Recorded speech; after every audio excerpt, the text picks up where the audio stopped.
All right, greetings, heroes. The Marvel Champions of Card Game Rules team, aka Tony, is pleased to present to you the 1.7 of our online rules reference. This update is intended to document new rules that have been introduced to the game since our last update, address some areas of the rules that were not previously addressed, and add some clarity to some rules that were previously unclear.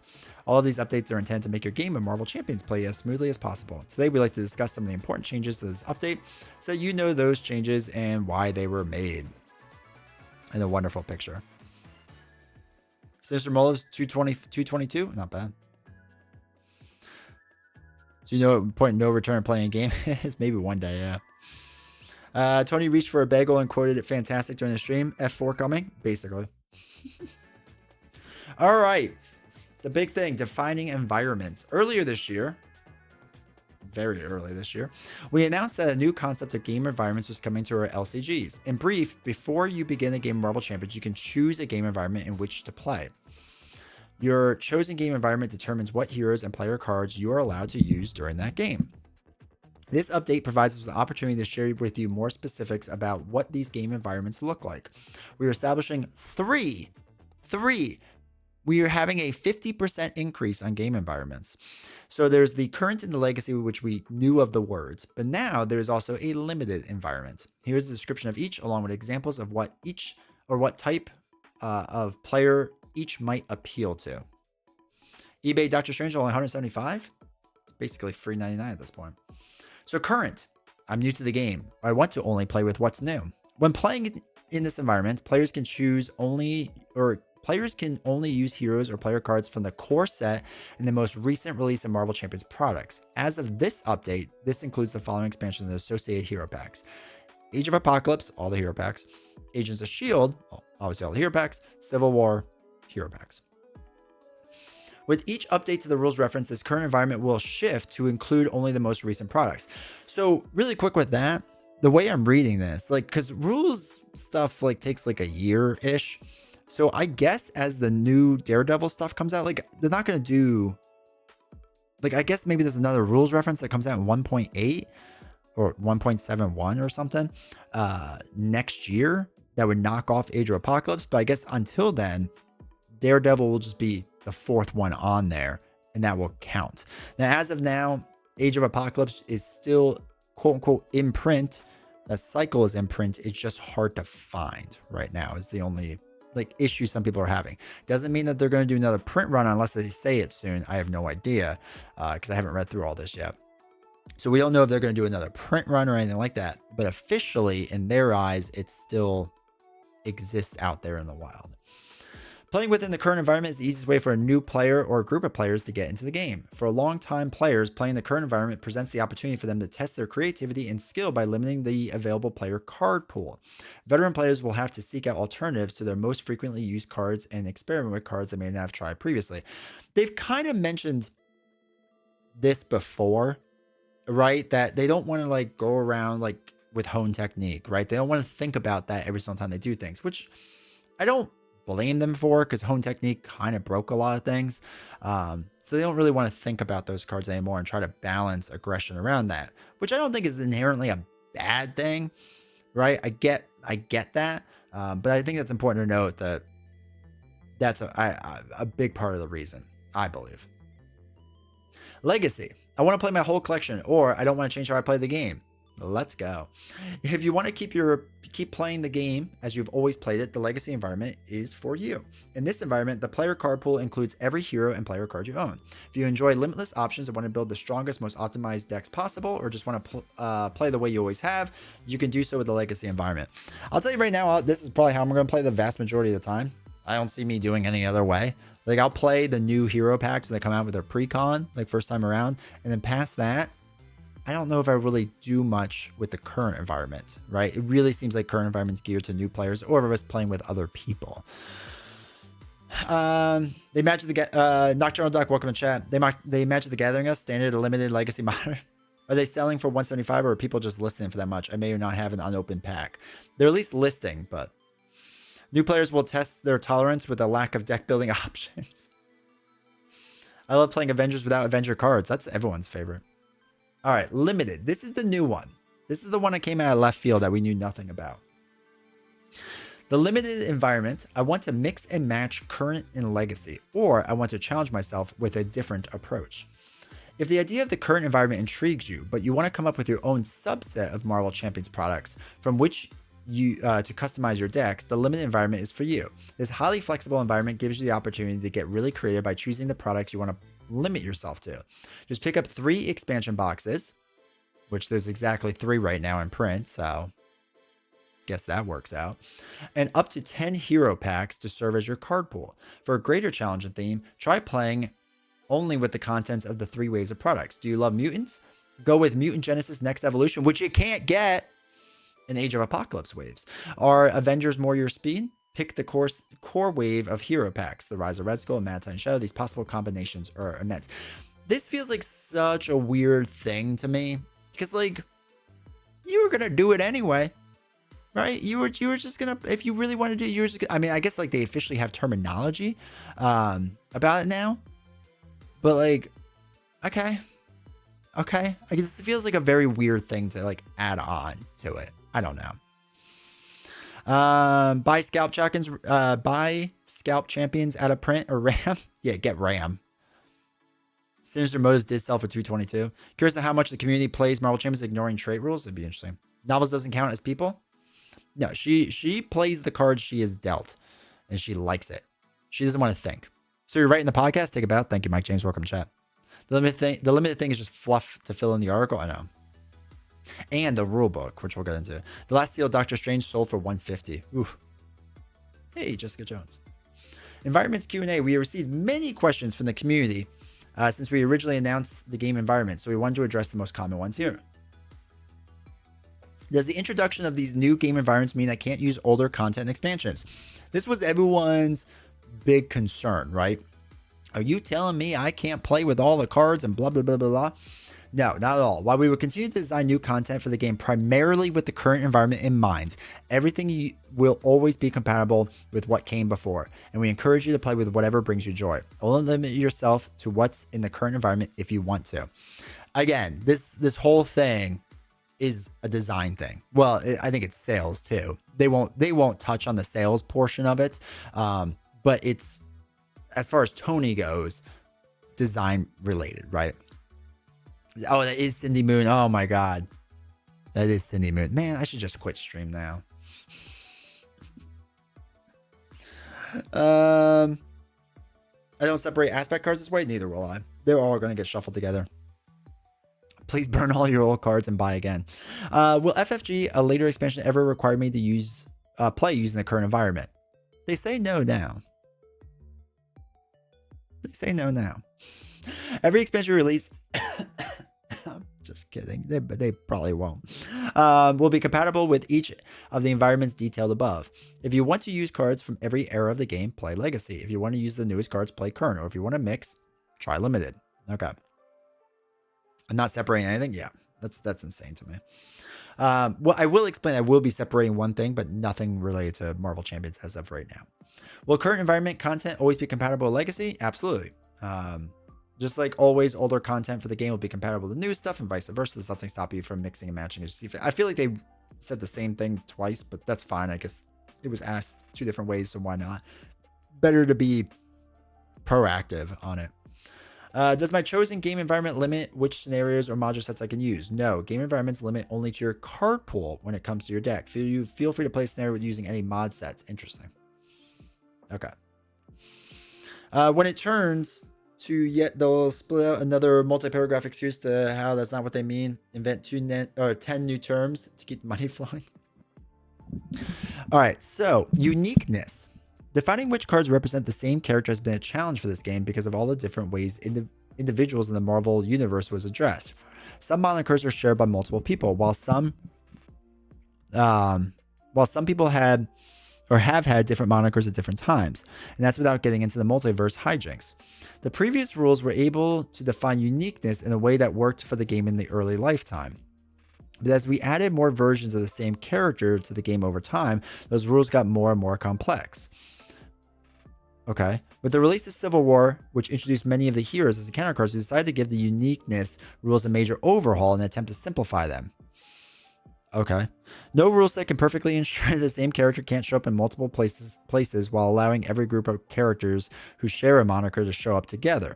But we feel that these new rules strike a good balance between simplicity and storytelling. Okay. To determine if two cards match for the purpose of uniqueness, you compare them in one of two ways. If neither card is an identity and neither has a subtitle, you simply compare their titles to see if they match. For examples, two copies of Yarnborn Upgrade, one in Thor, match each other, as do the Jessica Jones ally. Wait. Oh, the two copies of Yarnborn Upgrade match each other, as do the Jessica Jones ally and the Jessica Jones minion. Okay. So you see if they match. If either card has a subtitle or is an identity, you compare its subtitle or alter ego title to the other card's title, subtitle, and alter ego title, if any. If any of the three are the same, these two cards are considered to match. For example, a Black Panther identity from the core set and the T'Challa ally from the Black Panther hero pack and the Black Panther leadership ally are all considered a match. Yes, okay. That makes sense. There is one matching situation where we choose to explicitly allow multiples of the same character to be in play, and that is when comparing identities to villains. Okay. Because villains do not have a subtitle or alter ego, they will not match up with the identity except in a few rare cases, namely like Nebula and Vision, where the title of a villain or leader matches an alter ego. Since the rules allow you to play Captain America against Captain America or Magneto against Magneto, we decided that you may have Nebula fight Nebula and Vision fight Vision, leaving it to players to decide whether they want to allow these matchups on their table. So do what you want, basically. Got it. Okay. Okay. I wonder if I should stop working on the uncanny assembly mode I made with this new environment. Man, that stinks. I was half done with the heroes in the boxes. Retaliate, now it's all characters. I think they accidentally spilled a Thor leader. Well, yeah, like what's the Yarnborn upgrade? Well, I guess Yarnborn upgrade came in Thor. What's the other copy of Yarnborn? Am I just being dense? I mean, which is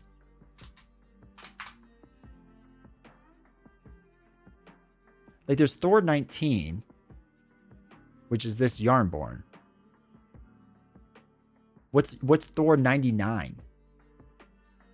There's no Thor 99.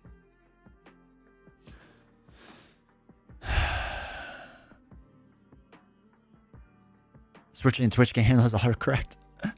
If people thought add-up prices were insane before, just wait until these environments get defined. Confirm Legacy won't be reprinted without saying it. Yeah. Oh, yeah. Legacy is not going to be reprinted. For sure not. I got another 2,000 card storage box with new expansions. Same. Yep. Did they actually explore Thor leader with a second Yarnborn? I'm assuming they mean if two people have the Thor hero pack. I assume. I just want reprints of all my old cards if they're doing alternate art of the back of the cards. They don't get the decks now. It's not referencing if two people bought it. Okay. Welcome, BB. Or BD. DuckDuckGo. Only way to use search engine. This update probably changed my mind about continuing collecting. I was worried about that the new stuff would be incompatible with the old stuff. Edzalt, welcome to chat. Yeah, no, you'll be good. It's good to see they did their homework or no. Maybe in separate decks for PvP or something, they accidentally spoiled Leader Thor? Maybe. I'm putting my Arkham Chapter 1 in a separate storage. New Arkham, I'll probably separate in the beginning. So if I'm in a rough spot, I'll sell my legacy stuff. I know. I think it's also referencing multiplayer that two people can't play. That's what I'm going to assume. But I thought we knew this. Like, because again, it's got a unique symbol. It's just, it feels like a weird one to call out. Really stinks because most of the X-Men are out of print, yeah. Happened when EDH. That's true. Maybe there's a Yarnborn in Hercules. EDH Commander drop. Price hikes. Pepperidge Farm remembers. Jay Venom, welcome to chat. D20, as soon as I saw the rules update, was hoping I'd see you stream today. Yeah. I already abandoned shit. I put a glued laminated game title covers on the storage box for quick reference. K4Y. So is Age of Apocalypse going to be out of print soon? I would assume so, yeah. Maybe, probably next year. Did anyone see the alternative back of the card art thing? I assume it's going forward from Fear No Evil Wave, unless it happened with the Civil War already. Wait, what do you mean? Josh, you mean like it's like yellow in the middle and then like white in the top and the bottom? It's because they're permanent or something, right? Did we check on Retaliate yet? Oh yeah, I already looked at it. We'll talk about it. Yeah, that thing, it's just, they did the back different for that because of, it's supposed to always be in play. From my understanding. It's in the rulebook. Justice Daredevil and Protection Daredevil can be at the same time now? Yes, they should be able to. Age of Apocalypse got reprinted already? Okay. So that might be the last reprint then for a bit. Or ever. I think it's meant to be cards that don't go into the main deck. Yeah. I know. Cosmic Entities. We'll talk about it too. All right. So the following updates are important enough to note, but don't require in-depth explanation. Choose. It's always good in your card games when you have to define the word choose. We have simplified the rules around what is a valid option for choose effects on cards, especially in counter cards. Rather than requiring players to choose an option they can fully resolve or mostly resolve, which can be ambiguous in certain circumstances, players can now choose any option as long as that option has at least... Oh, we're going back to a valid target? Wasn't that what it was? Didn't it used to be you just had to have a target? And then they changed it to like resolving or something, or was something else a target that you had to do? Maybe it wasn't encounter cards. Maybe it was like player cards or something. You had to have a valid target. I remember this valid target thing being a thing, but that might be with player cards, not encounter cards. I like the idea. I just want all my old cards. Oh, okay. They fixed Cosmic Entities. I literally think it got reprinted for the environments and changed, revealed, and engaged a little bit. We just can't make up our minds. Under the Wrong Hat, welcome to chat. They should have just put a boost star in the bottom of the Cosmic Entity cards. I know, right? When you dropped the video earlier in this year about if you want to buy it, now the expansions come out. I'm all over it. Also missed Age of Apocalypse. Caught it up on the second printing. Good. Pulled the trigger on MG when it was still on Amazon. Nice. All I need to know is, does She-Hulk keep her superhuman strength when attacking a stalwart or stun? I don't know because I don't have it. Though it is shipped, so I will get it soon enough. All right, ownership and control. The rules did not previously address certain situations where cards enter out of play areas under the control of someone other than their owner, such as Cosmic Entity events, cards from the Mad Titan Shadow, or encounter cards in the mysterious scenario from Sinister Motives. We have now enumerated the conditions under which a card will revert back to its owner's control. In all other cases, control of the card remains constant. This means that a Cosmic Entity card that is revealed as a boost card is discarded to the encounter discard pile, and not its owner's discard pile, which is actually good for Cosmic Entity. So we had a stream a while back where we played with all of them. It was actually kind of fun. It was always weird that like it was a boost card and just went to your discard. I'm happy that it stays out there because that was kind of the downside of it. And the only good thing is it counted as like a 0 boost, right? There was no boost on it. So that part's good. I think the new meta of Cosmic Entity is coming back. We're gonna do it, chat. We're gonna bring it back. I wish the Cosmic Entity card had a boost effect. Yeah. Like if you got it, you just reveal it. That'd been so much better. Role building should be in every expansion, in my opinion. I'm doing a big buy with xmen money, but the wait is stressful because I don't have much to get, but a few things that might go out of print. What are you looking at, okay? I think you'll be good through Christmas. I think you will. Well, I actually, you know what? I'm not even going to say that. Maybe you won't be. I like to think you'll be fine. Referential ability. A previous update to this section shut off some card interactions that were intended part of the design, such as Pyromaniac, searching for and revealing the Pyro minion.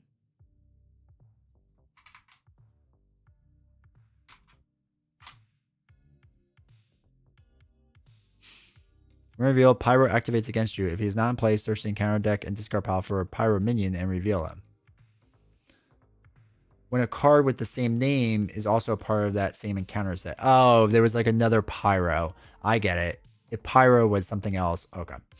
To enable these interactions once more, we have removed the requirement that the name card belong to the same encounter set, and instead added a separate level of referential abilities that looks only at encounter cards for encounter card abilities or player cards for player card abilities.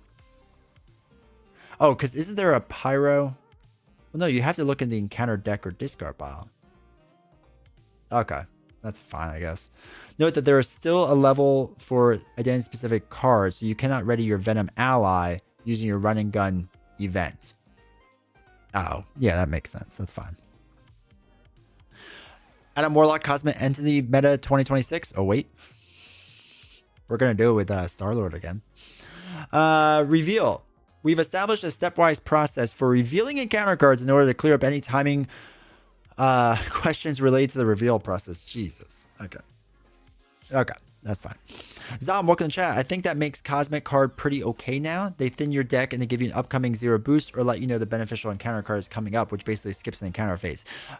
I always said that with the Cosmic cards, that they weren't as bad as people made them out to be. Like, they're not great. Like, I'm not going to pretend like they're like amazing cards, but I think people gave them a harder time than they should have. Does the new environment mean anything if it's all backwards compatible? The current, the legacy, or the other one, whatever the new one is. I'm willing to bet in a month everyone just ignores the environments. That's what I'm gonna guess happens. In like 1 month, we won't bring up environments ever again, and no one's gonna play that way. That's the D20 hot take of all this. Adam Warlock must contain all card types, including pool. The ones that are technically out of print that I could still find are the Hood, most one for the mods, Psylocke, Angel, and Deadpool. Okay. In a month next week, you might be right. If your deck out due to a treachery, do you reveal the next encounter card during that villain phase? Or do it next villain phase? So, like if you're supposed to surge, so you would shuffle the deck and then put a new one on top. The only time you don't keep drawing from the encounter deck is when it says like discard, and you discard, like let's say it says discard to find a minion, right? And if you discard all the way through the deck and you don't get a minion, then you're good. You don't have to do anything else. But if it's the last card, technically when you pull the last card down, or if it's a surge and it pulls down, you shuffle that immediately. When they return to your deck on a boost, I do think they were pretty bad, but this changed. Yeah, I get that. Are they focusing on the current? They're mainly focusing on current environment, yeah. Capping at 100. Oh, in your deck, yes. So when you deck, and then the bad card comes in, then yes, you would deal with that. So if you deal with that encounter card during the encounter card phase. So whenever that phase comes back around from you decking out, or like if like something happened that made you draw cards on the villain's turn, you would still bring that down. You're still going to like do that card. If that makes sense. All right, errata. Everyone's favorite. I did see there is now like 12 pages of errata and clarification on cards. Most of the card errata in this update are technical in nature, made to keep cards functioning as intended under the current new rules. Below are a handful of notable ones. This is the most important one. The most important one. I'm so happy they officially did it because I thought they were going to do it last rules because this is how they played it in the live stream. This is how I play it. And people would give me a hard time for doing it this way. This is the best errata in the way that it should be done. Magneto's main scheme. So the order of resolution in the force response of these main scheme cards creates rules issues when the magnetic card being revealed placed additional magnet counters on the main scheme, triggering the ability again before the magnet counters from the first card trigger could be removed. These effects now remove the magnet counters before revealing a magnetic card. For those that don't know, so there was a lot of argument on this because in the very beginning when we first got this box, if you've been around this channel for a while, I remember getting this and we got dumped on by this main scheme. So the main scheme states, after you place a magnet counter on the scheme, if there's at least 3 magnet counters here, discard cards from the encounter deck until a magnetic card is discarded. Reveal that card, then remove 3 magnetic counters from the scheme. So a bunch of people were saying like, no, you would remove the counters. And it's like, no, you wouldn't, not the way that this is worded, because you have to reveal that card. And when you reveal a card, you do the card, generally speaking. So unless it's like something weird. And then if that had a magnet counter on it, you would have to put another magnet counter on, which would trigger this again. It would just happen nonstop. And there is a way that like basically it just keeps happening over and over. And you just get like screwed. Like it's really bad. Hold on 1 second, chat. There we go. So that would be a thing that would happen. They have finally fixed it.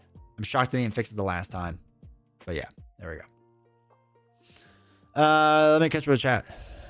Like Captain Wolverine, I might go that high on. We still have to see the sleeves. Yeah. That loop with Magneto happened to me when we were playing 4 players, and I'm glad they fixed it.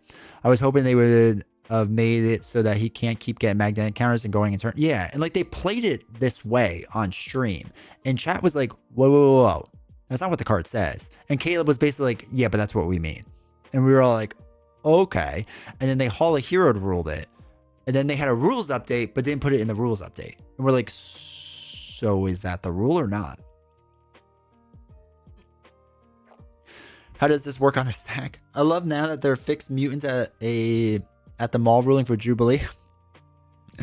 I think all 4 cosmic entities in Warlock is kind of viable now. I think so too. I always put it where you just reveal the card and remove 3 tokens or whatever. A lot of people are doing it that way.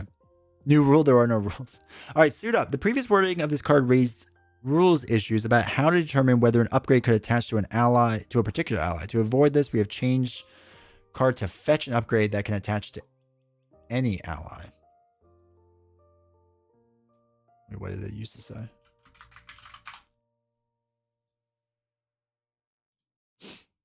Search your deck and discard pile for an ally and an upgrade that could be attached to that ally. Add it to your hand. Oh, so it can go to... Oh, actually, that's really good. So the big thing with this... Actually, this makes Suit Up crazy now. Because with Suit Up, a lot of times you did it with the card that goes on to your signature ally, right? What is it? What is that? Psychic, right? You put Psychic on it, right? And if you already had your ally, your signature ally, you couldn't pull Psychic out because it had to attach to that ally. This is actually a monster update. I didn't even notice they did this. That's so nice because if you have signature ally already out there, now you can pull Psychic and then just another ally. It doesn't have to attach to that ally. That's a massive change. That's huge. Actually, that's a good errata. I mean, good for us. Makes Psychic even stronger. Canadian, welcome to chat. Makes Suit Up really good. Love this change. Yeah, that's how I've always played Suit Up. I did a couple times and then chat kept yelling at me. When are they reprinting all these cards? Oh, they won't. Just get out of here with that. Grab a different ally and then Suit Up on your... Yeah, it's really good. That's a really nice change. Mach 4. This minion's effect of not allowing characters without the aerial trait to defend his attacks was intended to include allies. But allies do not technically make basic defenses as they do not have defense stat. Okay. What does that card say?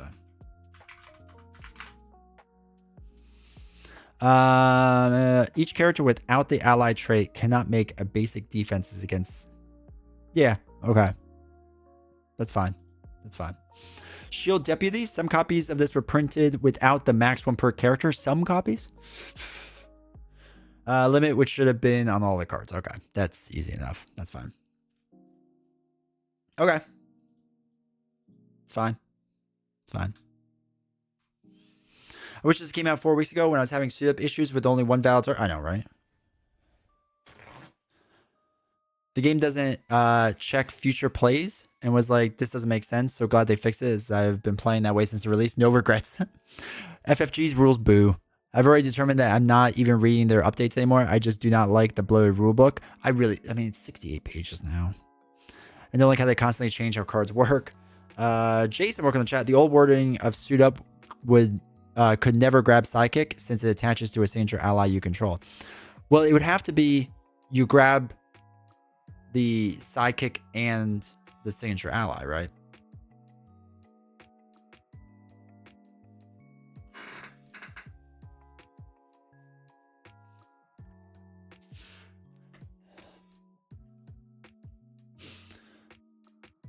I always fetch clarity of purpose with suit up anyway.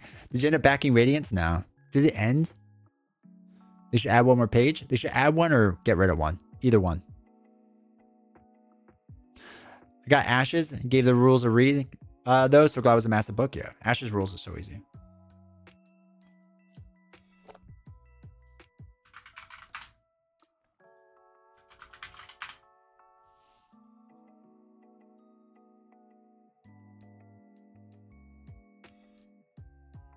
No. So search your deck and discard pile for an ally and an upgrade that can be attached to that ally. So it doesn't have to be in play. It's just that it can do it. Not that it has to do it, right?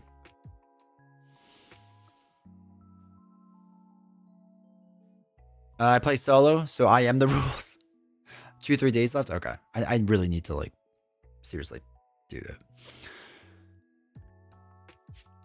Sudo talks about playing things on stuff that doesn't exist on the board. See, I get what you guys are saying. That if it's out there, you'd be able to attach it. I always read it that it is a card that could physically attach to that card if need be. Right? So it's like, Sidekick can't do it for allies. I get what you're saying, though. I get what you're saying. Found Dragon Board to be quite easy to keep reading to see if you attacked with everything, if everything blocked with the defender units. I can't find anything about it. Wait, Keith, what is that?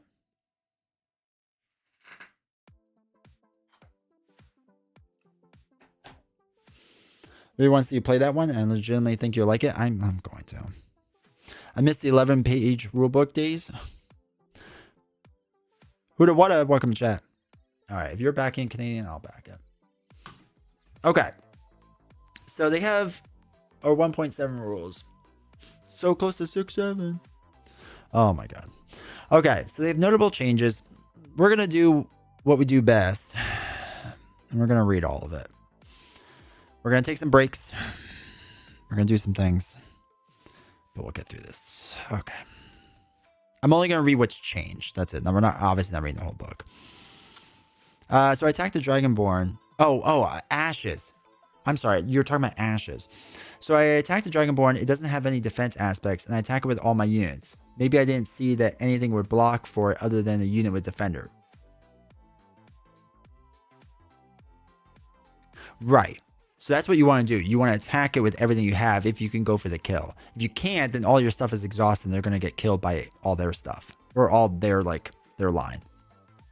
Does that make sense? Like, Keith, when I do my final push on a Dragonborn, I agree. I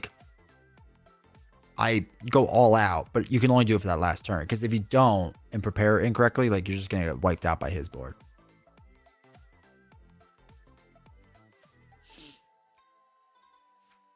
Yeah, the new suit up changes is fantastic. Leadership Hulkling with Moxie has been very fun indeed. I'll try that. Sorry, fell asleep away. Reading 68 pages of rules, exactly the content I subscribed for.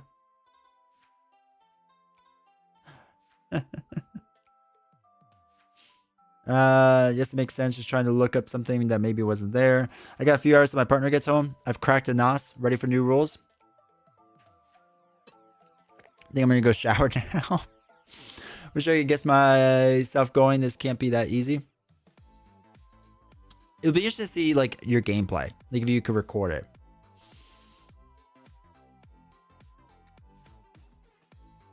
I'm still a new player, and to be honest, really wish they came out with a new core and streamlined rules. It's quite overwhelming. I think they'll do a new core set still. And I'm happy that Boom Guy agrees with me. Okay, so we'll skip all. Oh, wait. What's the one that's changed here? So resolution, force ability. Okay. Skip. All right, so actions. So each force action ability must be resolved before the player phase can end.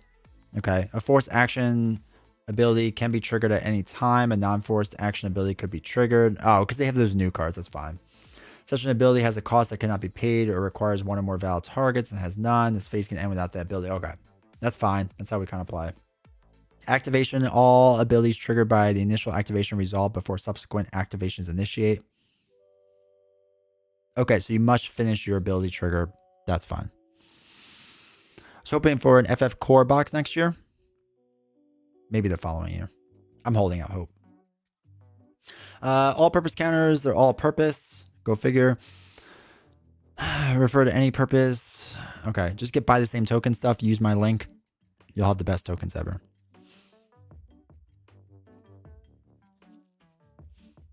Are you playing a game later tonight? I don't know. It depends on how long this takes.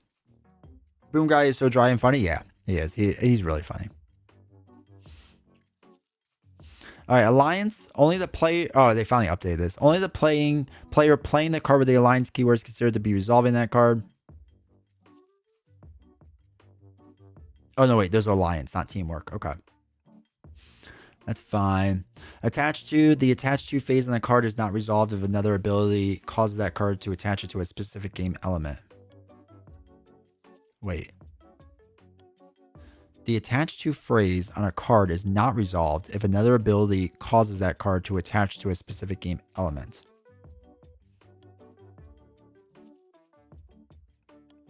If a card uses the phrase attached to, it must be attached to it. Once it's attached, it remains in play. Okay.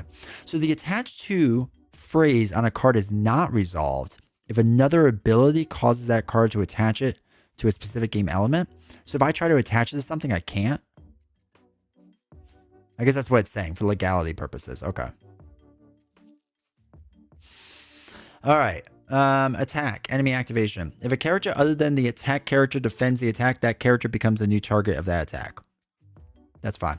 We've done this with allies. We've kind of always played that way, so that's fine. Okay.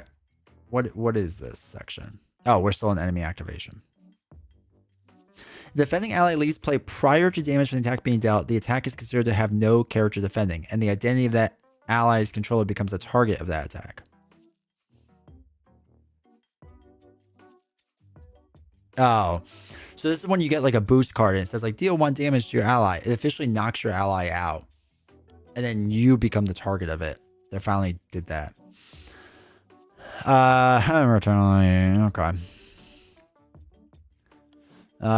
New order of operations. After a character deals damage. Okay. Rules also apply to when enemy name attacks, villain name. Okay. Yeah, because we have not just villains anymore. Red is the updates? Yeah. Just like the Bible, only read the red words. It's the only important words you need to read.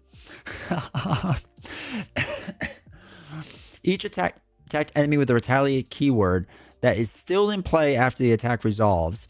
This is going to be their big retaliate change, which we'll get into a bit later.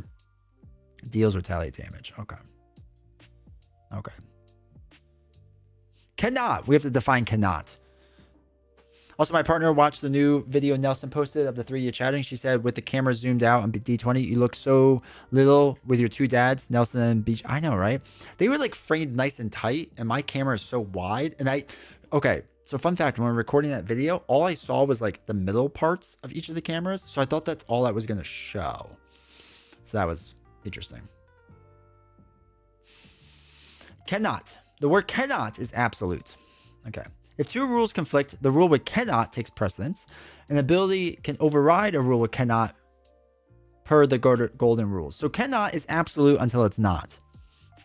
That's how I'm reading this, right? The word cannot is absolute and cannot be countermanded by other abilities or effects. But an ability can override a rule with cannot per the golden rules. Do you think they laugh when they read this stuff? I hope they do. I shall do what they must. They changed Quick Strike again, did they? Okay. So you cannot override cannot unless you can. Then you can override cannot. Got it. Nelson's positive was really balanced with you and Boom Guy. Boom Guy was more negative than I thought. Like, I didn't realize, like, I watched some of Boom Guy's stuff, but not like a ton of it. And he was more negative than I thought it was going to be. And I loved every second of it. But I always loved Nelson's positivity. Though we got him good at the end. He was normal positive. You is always you until it's not. Right. So now we can add to the you rule. You cannot override a card unless you can.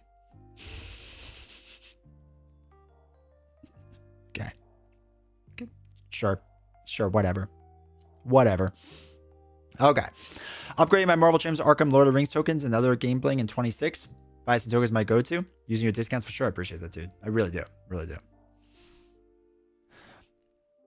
You cannot is absolute until it's not absolute. Exactly. That's what this says. They should really change the word absolute then. I don't think they know what that means. That's just funny. I'm sorry, it's funny. I love you, Fantasy Flight Games. I do, but it's funny. Card types. So an ally that has been changed to a minion engages its controller and does not take consequential damage. Okay. When a player changes a minion to an ally, that player takes control of the ally. Okay. Sure. Choose. Some abilities instruct that we have to choose things. When an encounter card requires a player to choose an option, they cannot choose an option that requires one or more targets if there are no valid targets for that option. When an encounter card requires a player to choose an option, they cannot choose an option that requires one or more targets if there is no valid targets for that option. So, D20 needs to slow down a bit. When an encounter card requires a player to choose an option. Okay, so I have option A or B. I cannot choose an option that requires A or B if there's no valid targets for that option. But if there's options, okay. I assume that there's no option whatsoever. You don't choose an option. It just seems very weirdly worded to me. Okay. And rules updates for Sorry, Monopoly, and Battleship like this? Yo, we just played Monopoly recently. That was rough. I played the Zelda version. It was much better. Do not.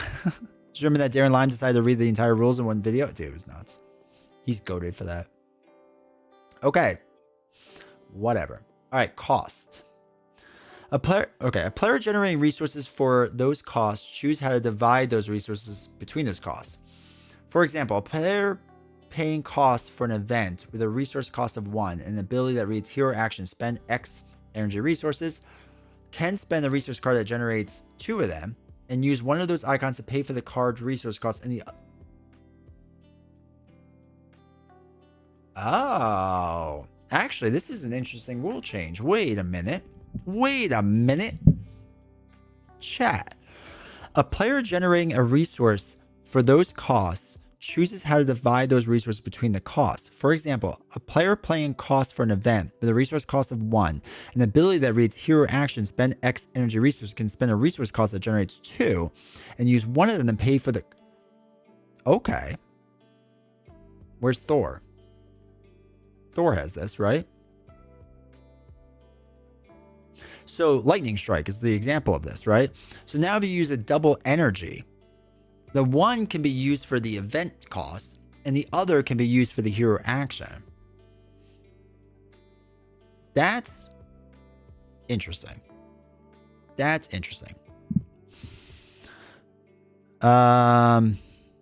welcome to chat. Man, it's so much nicer to chat in Twitch. YouTube serves me ads every 3 minutes. I don't know. I'm trying to figure out something with 2026. We'll get into it with a new video. Because it's getting out of control on both platforms. That's the card immediately thought of. Yeah, that's a crazy rule change. Because you used to have to run Def Focus just to pay for this one. So apply something like Sunfire.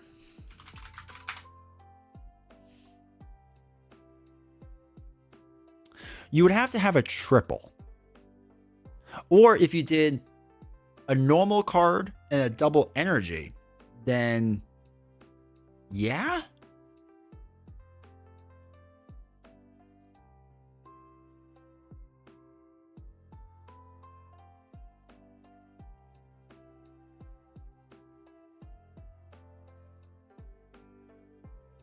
So you'd have to do like a whatever and a double energy. And then you could count one of those energies toward it, I think. Yeah.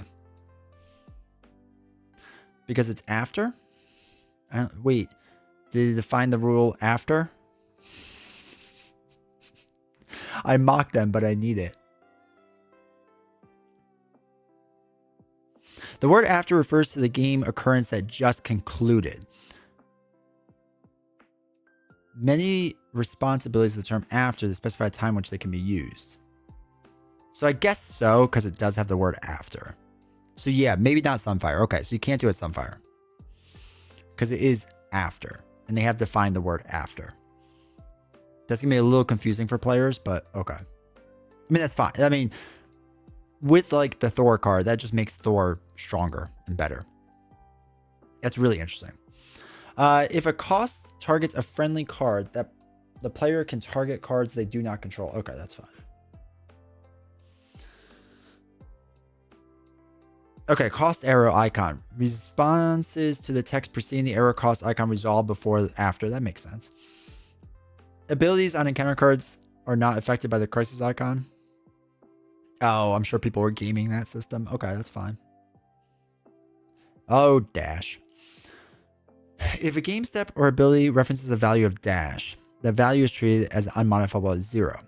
If an ability targets an ally with the lowest scheme, an ally with the dash on its scheme is considered to be the same as... Oh, they watched D20. Because this has happened with the Hulk ally that has a dash. And I was trying to tell chat, it counts as 0. And chat was like, no. Would you realistically play Lightning Strike for just one? No. So you could do so many cards with this. So like if you had... I mean, you wouldn't. But let's just say... you had a double, it just makes it like 1 extra damage, essentially, right? If you were stuck with a double in your hand, that's all. But no, you wouldn't just do it for 1, generally speaking. It just adds a little bit more to it.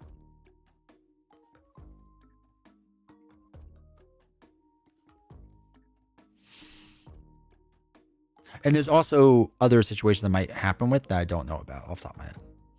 Encounter sets with the same name but different set icons are considered distinct sets. Okay. End the player phase. Ready each exhausted encounter card.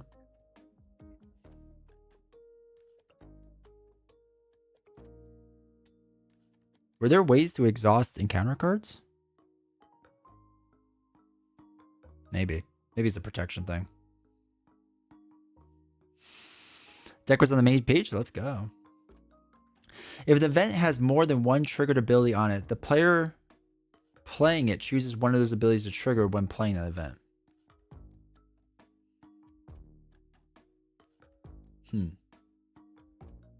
Choose one of those abilities to trigger when playing. If it has more than 1 ability on it, the player playing it chooses one of those abilities to trigger. Okay. That's fine. I don't know off the top of my head what that would be. Clash, welcome to chat. Enchantress charm cards can be exhausted. Oh, Enchantress. Okay. Obligations. Do they ever reprint new rules, updates, and upcoming expansions? Nope. You have to do it online. Okay. All right. That makes sense. Label ability. Find. Face down encounter cards. In any in-play game area where the card is in play itself, for example, any encounter card is dealt to a player.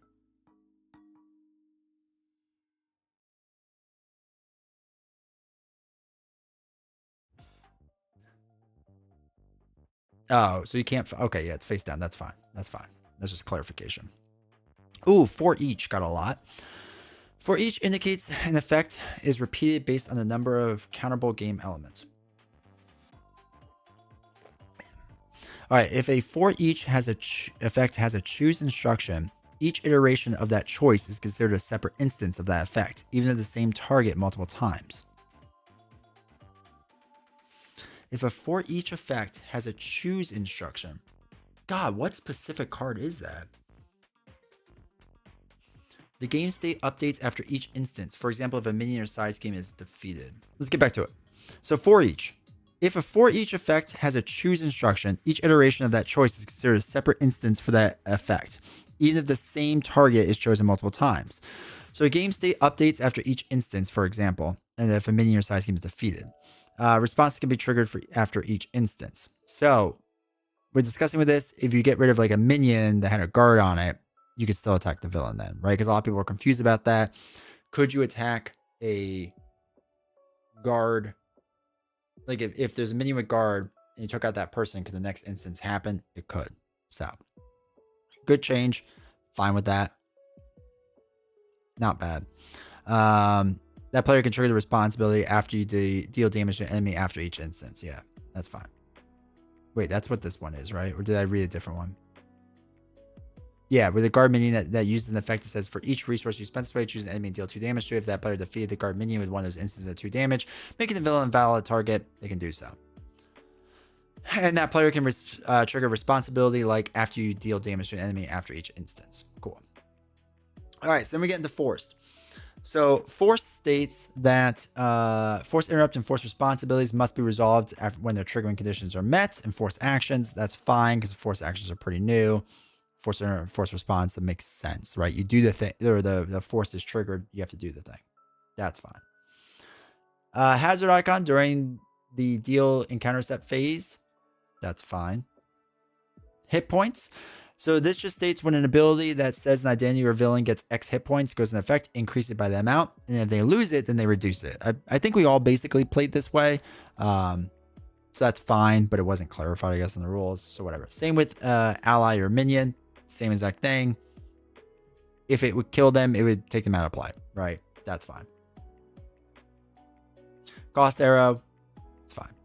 All right, ignore. An ability that ignores some ability, icon, or cost treats that ability, icon, or cost as not being in effect or present while that ability is resolving. So when a card is played ignoring its resource cost, no resources are paid for that card. For the purpose of that card effect, that card is considered to have been paid with 0 resources paid for that card, right? So you can't be like, I ignored the card, but it costs as, you get a bonus for like playing it with a strength resource or something. No, that's not how that works. That's fine. Cool. Easy enough. Okay, initiating abilities. If a card has a resource cost of X, the players playing that card chooses the value of X during this step. That's fine. Interrupt. Once all players decide they do not wish to resolve any further interrupts to the triggering condition, further interrupts to the instance of that triggering condition cannot be used. So like basically when you get new information, you can't suddenly be like, oh yeah, by the way, right? That's fine. That makes sense. All right, teamwork. So the updated teamwork trait, the minion that just entered play activates in the player that is engaged with. This is the new errata ruling because before they both would trigger against you, right? And now it's just the current one would trigger against you. It's good that this is now in the rules, so it's easier to see. All right, lasting effects. So some cards have lasting effects. Okay, so for the specific duration of a lasting effect, it is treated as if the constant ability and the same timing priority as a constant ability. So lasting effects update whenever the game state updates. So basically, like it's not when the card is played you would get that thing. It constantly is checking that on the table, which is good. That's fine. All right, so this was the interesting one that was at when things crashed. So leaves play. When a card leaves play, discard each card attached to or tucked under that card. Discard each boost card given to that card. Return each token to the status card on that card to the supply. This was big. This is big in the sense that if you have stage 1 of a villain, and that stage 1, sorry, hold on one second. So that stage 1 had like a bunch of boost icon or a bunch of boost cards that were face down, or status tokens, or the attached stuff. There was some like ambiguity there that is now clarified, so that basically at any point, like if you defeat stage 1 of the villain and they had 3 boost cards face down, they go away, right? If the one before it had a confuse or whatever on it, that goes away, which is interesting too. So you can't carry over your confuses or your stuns, which is bad. But the cards attached to it or tucked under that card leaves play. Yeah. All right. So that's a penalty because I think we did that, right? If there was a tough, or not a tough status, that's a bad example, but if there was a stunned card on stage 1, stage 2 is not stunned anymore. So that's kind of a big update with that and how that works. That might have been the correct way this whole time. Just we've definitely, I've seen a lot of people play it where if they're stunned on the first stage, then it's done. But you still get retaliate once it switches to stage 2. You did now. You do now. I will leave attachments on when I defeat the stage. Do I like this rule? Yeah. Yeah, it's a good clarification. This is very simple. Stage 1 or, stage 1, stage 2, or stage 2, stage 3, it loses everything on it. Okay. Interesting. So linked card title. The number of linked cards set aside during setup is equal to the number of those cards included with the product of which the linked card came. Okay, so you can't put other linked cards in. That's fine. If multiple decks contain the same card name, Same card named on one or more linked cards. Set aside the appropriate ones. That's fine. When a player takes control of a card that is linked, the player becomes the owner. Okay. The status being discarded is the cost of making retaliate work. Yeah. So when going to stage 2, everything including the villain attachments disappear? Yes. Yeah, so everything that's on stage 1 of that card is gone. Is gone. Stage 1 is a different villain for purposes of game rules, except for when it comes to retaliate, which we're going to see in a minute. Well, a couple minutes. Everything on that card is gone, which actually makes it easier overall because a lot of people are like, wait, do I keep the Stunner Confuse on? You no longer do. And again, that's may have been how people were playing it originally. But yeah, everything's gone. Okay, that's fine. This makes some things way easier, like Iron Man, Civil War. Yes. Yes, it would make... Yeah, I guess Ronin would be easier too because he would lose his hammer.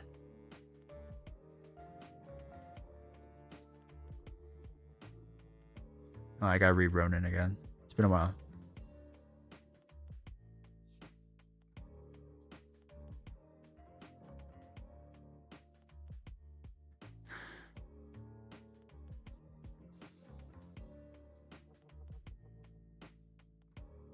Wow, yeah. So, okay. If you defeat stage 1 of Ronin, this now gets discarded. Because it's attached. Yeah, it goes away. So what happens with the Power Stone?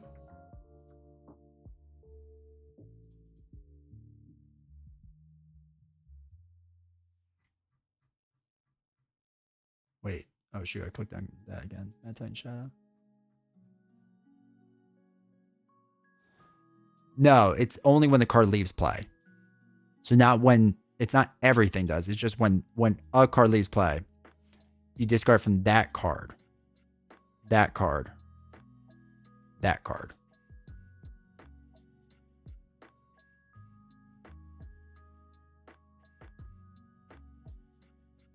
Okay, so Infinity Gauntlet's permanent, so we don't have to worry about that. No, this is an environment, the stones. It's not an attachment. So Power Stone, because it's the environment, would stay out there.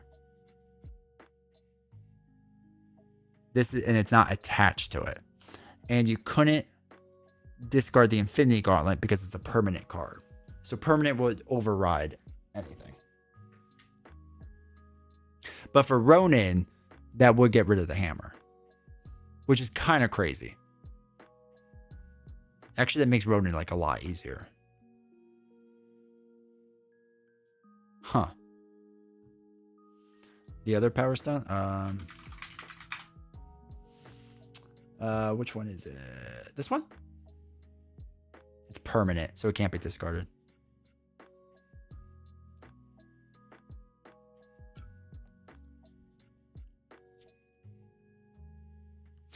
Doesn't have attachment to defeat his first stage? That's true. Yeah, so because this Power Stone is a permanent, you wouldn't discard this. Hey, Ben. Rhino from the Corba set? Talk about someone I haven't played in forever. So, what is it? Horn, charge. This is charge, right? Yes. Charge will go away. The horn would go away as well. The suit, because any damage that would be dealt to him would go on this anyway, so you can't deal damage onto him. So it wouldn't affect the suit. But charge and his horn, yes, you would get rid of these cards because they are attachments and they are not permanent.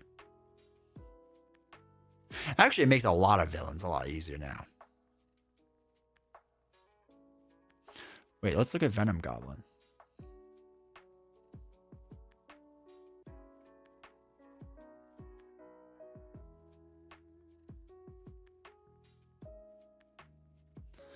He only has one attachment out here, but it would discard We Are One. So if you got We Are One somewhat early, or like right before the flip, and you knocked it out, that would go away. And then obviously, what does he use? Venom Goblin, Symbiotic Strength, and Goblin Gear. So Symbiotic Strength, yeah, you would get rid of this. You would get rid of that. This would go to you, so that's different. Those are just treacheries.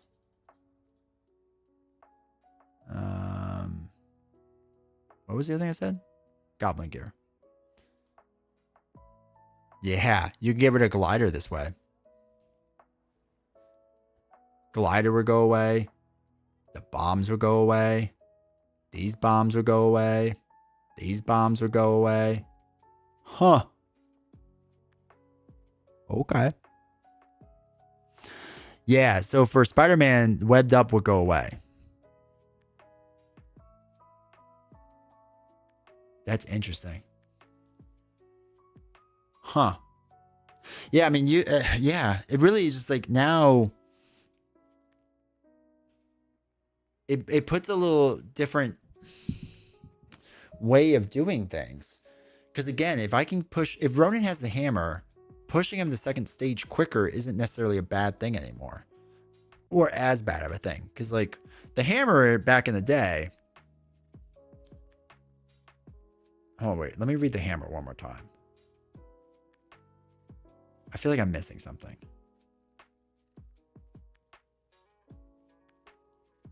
Yeah, because it's only when you do the hero action it shuffles back in, but we're not doing hero action. Yeah, because that was interesting with this. That had to get shuffled back in. You have to decide when you're going to do that and whatnot. Now it's just like, no, leave it on and just punch him in the face. Huh. Okay. Okay. That's fine. That's fine. Yeah. Cool. It actually adds a level of strategy. It really does. It really does now. Because like, again, you wouldn't really push it for certain things, but yeah. Why do you guys think this leaves play? The new ruling for leaves play. So when a card leaves play, discard each card attached to or tucked under that card, and discard each boost card given to that card, and return each token and status card on that card to the supply. So this is attached to it. Does it say here the phase live?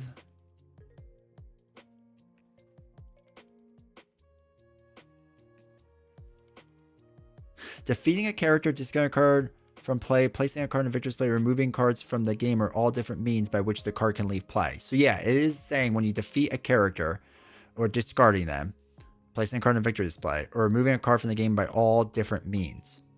So yeah. Look under a villain defeat though. We haven't gotten there yet.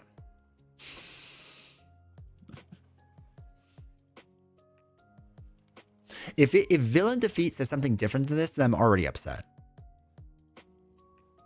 Because again, then it shouldn't say a character. Because villains are characters.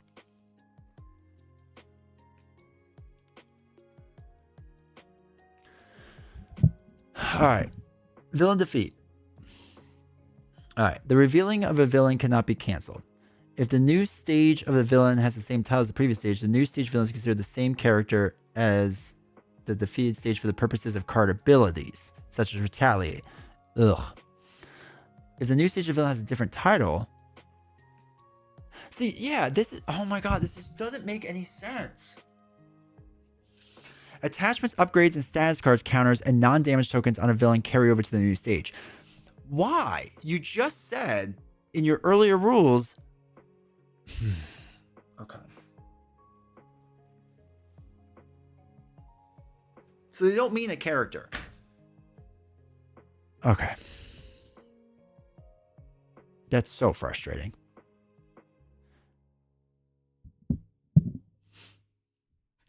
So they really should have changed this to not defeating a character.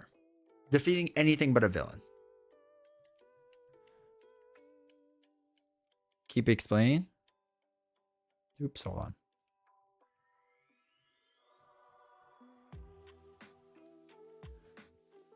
All right, so the new stage is the same, blah, blah. Attachments, upgrades, and status cards and counters and non-damage cards carry over. If the villain was defeated while the activating, the villain resumes the activation during the new villain stage. Okay. If the new stage of the villain has a different title from previous stages, the new stage villain is not considered the same as the character defeated for stage purposes of card abilities. Attachments, upgrades, and status cards, counters, and non-dimensional cards do not carry over to the new stage. That's if it's a different one. So like if you're playing Marauders right now.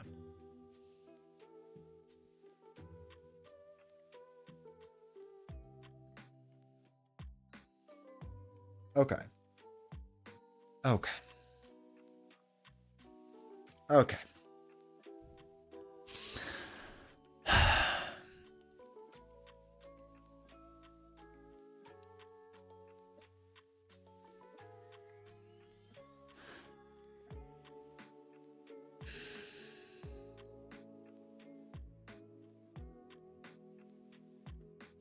But it's annoying because okay.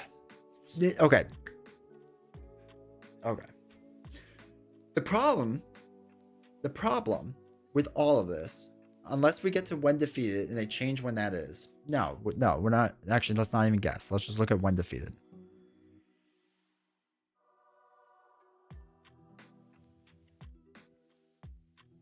QSTUVW.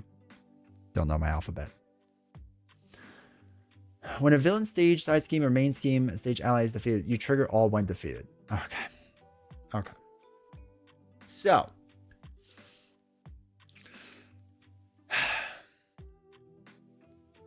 Okay.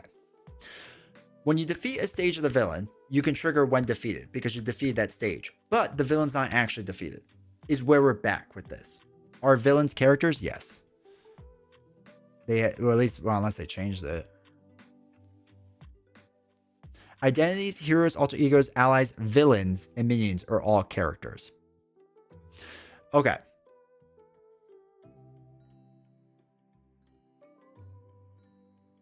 Well, that's my issue, is that the card left play.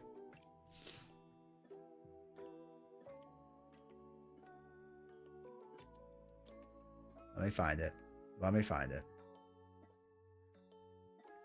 So the phase leaves play refers to any time when a card transitions from an in-play area to an out-of-play area. I am taking stage 1 and I'm removing it from play. I think we can all agree with that. That card is no longer in play.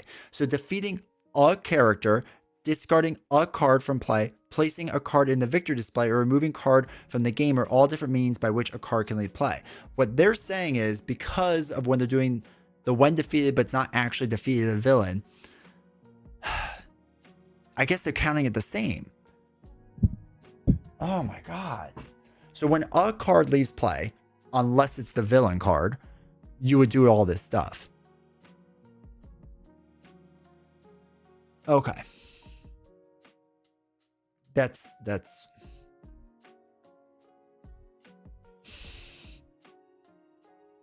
chat. I'm having a hard time. So when a card leaves play, unless it's the villain, right? Which I guess should be added into that. This would all happen, except for when it doesn't.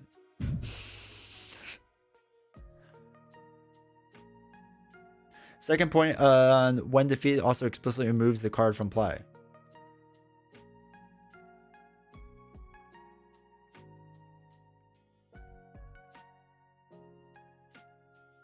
Hold on. When defeated, you said, right?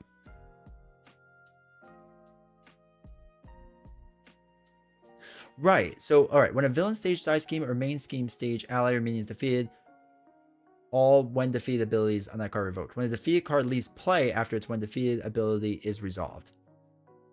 Okay. So you could defeat stage 1 of a villain, but it's not actually defeated. Got it. Okay.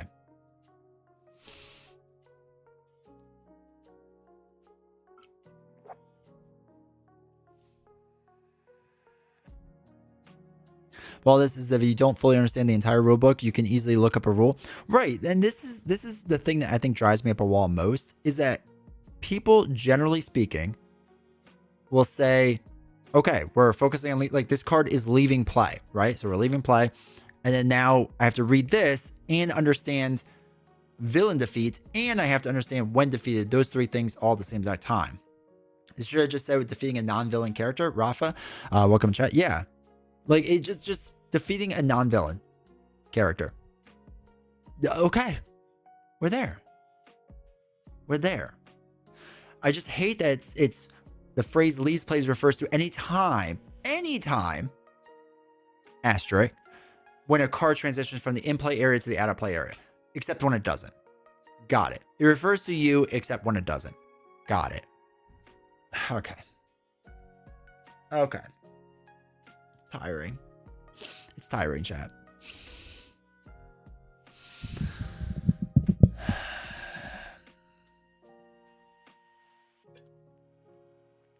Okay. We're going to calm ourselves. So everything we talked about, all the cool things you could do, apparently that's not the case. So we got that going for us. So it's when a card leaves play, being mad at someone. So it's when a card leaves play except for the villain. It doesn't do it. Got it. Best thing, the leaves play, see also, doesn't even refer to the villain that contradicts this. It doesn't. It doesn't. Right? Like at least you're right. At least if it said like see villain defeat, people would be like, oh, okay, I have to read more in there. Or when defeated. Okay. Okay. They got to errata the rulebook. I'm giving them the next errata set. I'm gonna tell you what's gonna be 1.9 already. Okay. Okay. Cool. Cool. All right. Let's move on before I get angry. 1.8 next week, please, for the love of God. Linked card title. The number of linked cards set aside. Okay, we did this. This is the whole new linked card thing. This is fine. You can't exploit linked cards. Okay. I'm going to get rid of this section. I'm going to rip. If they send me a rule book with this, I'm going to rip it out. Okay. The perf player icon is not considered a modifier and is applied before any modifiers are applied. That's fine. That's fine. If a card ability causes a character to get a statistic such as +1 attack or 4 hit points, the ability modifies the player's statistic while it's active. That's fine. Such an ability expires or when it becomes inactive, you remove the value. Okay. A dash value cannot be modified. It's always just 0. See 1.6 rules. All right. Move. If damage is moved off a character, that move damage is considered to be healed from that character. Okay. Interesting. If threat is removed, it's considered to be removed. Okay. Fine. Nemesis. An identity's nemesis minion is the minion belonging to that identity's nemesis set. Okay. If a nemesis set has multiple minions in it, nemesis minion is designed by a parentheses text. Yeah, that's fine. An identity's nemesis side scheme is the one that belongs. Okay, that's fine. Non-numerical value. Treat it as being equal to 0. Okay, that's fine. Otherwise. Okay. Effects beginning with otherwise resolve only if the preceding effect was not resolved. An otherwise effect will resolve if one or more of the following are true. If a condition that is not true, for example, an ability reads, if you are in hero form, take 2 damage. Otherwise, place 2 threat in the main scheme. The otherwise portion resolves. Okay, that's fine. If an effect that cannot at least partially resolve, for example, discard 2 cards from your hand, otherwise exhaust your identity. The otherwise portion resolves if the player cannot discard at least. So if you can partially do it, it counts. Okay, that's a good clarification because there has been situations where you can kind of do it, but not. So as long as you can kind of do the thing, you're good. Okay.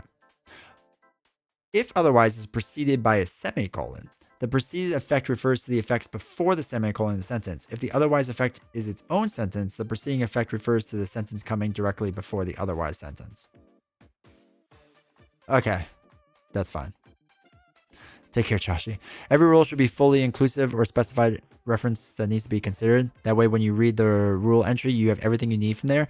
There shouldn't be a requirement to know what other places are relevant. Right, and that's what Joshi said. Like the see also doesn't even refer to the villain defeating a villain, which it should. So you would, like, again, as a player who doesn't have time to read through all 68 pages of this, you would know directly what to look for, so you wouldn't even look at that. All right, if an ally takes any amount of excessive damage from an attack with the overkill, okay, meaning takes them from, it's fine. Ownership and control. Identity cards are owned and controlled by the player playing as the identity. That's fine. What's this? Still ownership. A change in control of a card remains in effect until one of the following occurs. The ability that changed the control of that card ceases to be in effect. For instance, when an attachment or upgrade from that card controls, that card reverts to its owner's control. That card leaves play, is placed in your owner's equivalent out of play area, hand deck. Okay. The card is an event that was played, is placed in the owner's discard pile. Oh, if someone else takes your card, like Rogue or whatever, right? The card is discarded from the player's hand, is placed in the owner's discard. So I can't, like, okay, that's fine. Permanent. Permanent cards are set aside before step 1 of the setup phase and are put into play by later abilities. This is the Wolverine's claws thing, so that's fine. If the card to which a permanent attachment was attached leaves play, resolve the attachments attached to the text. If a card to which a permanent attachment is not a valid target, remove it from the game. Okay, so we can remove permanent if it can't attach to anything else. Okay. That makes sense, I guess. You can't just have like a random permanent card just floating around. So, okay. If a player is eliminated from the game while a non-attachment permanent card they do not own is in their player, remove that permanent card from the game.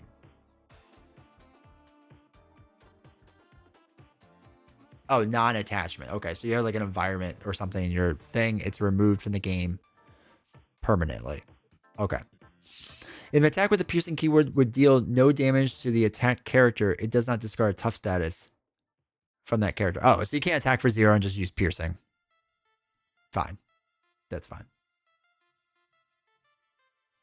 Player elimination. You don't have to worry about that as a solo player, but if there are minions engaged with the eliminated player, each of those minions engages clockwise, retaining any tokens, attached cards, boost cards. Okay. For each card in the eliminated player's player that is not owned by a player, do the following. If the card is an attachment with a permanent keyword, resolve it's attached to. If there is none, you remove it. Okay. So it's like when Wolverine dies or when Storm dies, their permanent disappears. Yeah, like all that would go away. Because technically with like permanent stuff, because of the way permanent's worded, it would always be on the table at all times. So really quick, a card with a permanent keyword cannot be defeated, leave play, or have any part of its text box blanked except for card abilities in the same set. So it can, right? Even though it says it can't, we now know that it can. So this was like exactly with Wolverine's claws. Like if he's gone, what happens to those claws? Like technically, according to this, it would never leave play. But now it would. If they left play, it would leave. Like if Wolverine left play, it would leave play, which makes sense. I mean, it's a very nuanced thing that no one really would do much with. But if a card attachment with a permanent keyword, resolve it's attached to. Okay, remove each non-permanent or non-attachment card from the permanent keyword from the game. Okay. There are times you get like environments on you that are permanent, so that will go away. Place each other card in its owner's discard pile. Okay, that's fine. So if you had a card on me and I lost, like the card would just go in your discard pile. So that's fine. Player phase. After each player takes a turn, the players discard down to their hand size and ready each exhausted card. Okay, all cards are readied. That's fine. Ready. If there is an additional cost for a player to ready a card, that player can choose not to pay the cost. If they not pay the cost, the card is not ready. Okay. That's fine. A lot of people are talking about, like, do I have to ready my hero, whatever? Like, I don't want to do it. Like, that's fine. Or whatever it is. Like, there's certain attachments that do things. Referential ability. Player cards. If the ability is on a player card or the encounter card. Wait. Some abilities refer to specific cards by name. These are called referential abilities. If an ability refers to a title shown on multiple cards, that ability refers only to the cards that match the criteria. So player cards, if the ability is on a player card or the encounter card, okay, refers just to like that set of cards. Got it. Response. If single effect causes multiple triggering conditions to occur, responses to each of those triggering conditions can be resolved. For example, if an attack triggers both after you attack and after you defeat response, those responses can be resolved in any order. Cool. Okay.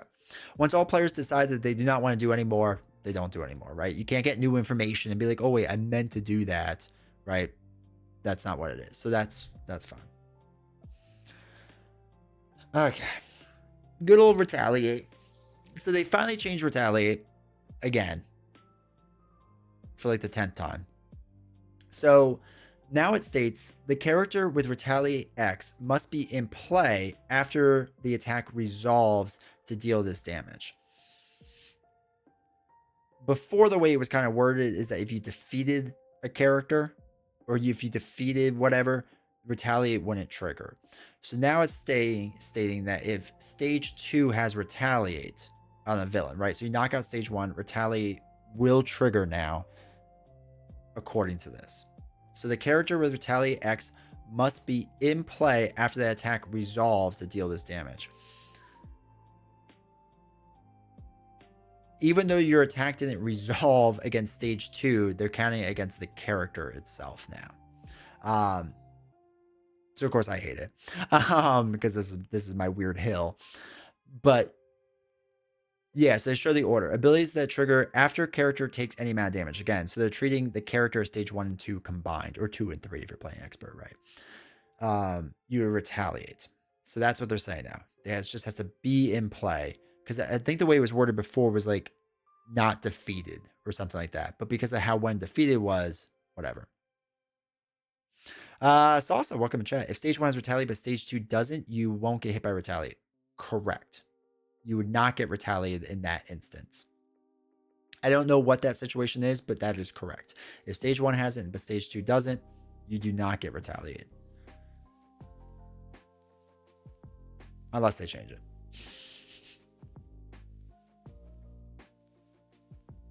Okay. Reveal.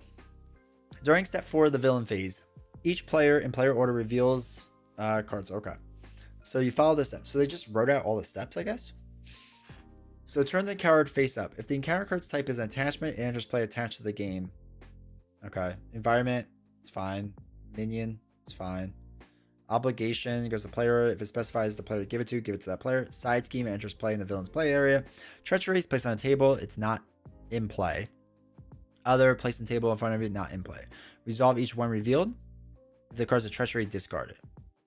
Okay, so they're just like spelling out revealing more, I guess, to make it easier. That's fine, right? If people had a hard time with when revealed, that's fine. Set icon, this is a new thing they're doing. They're having set icons and things in the bottom of the card. They were always there, but now they're called out.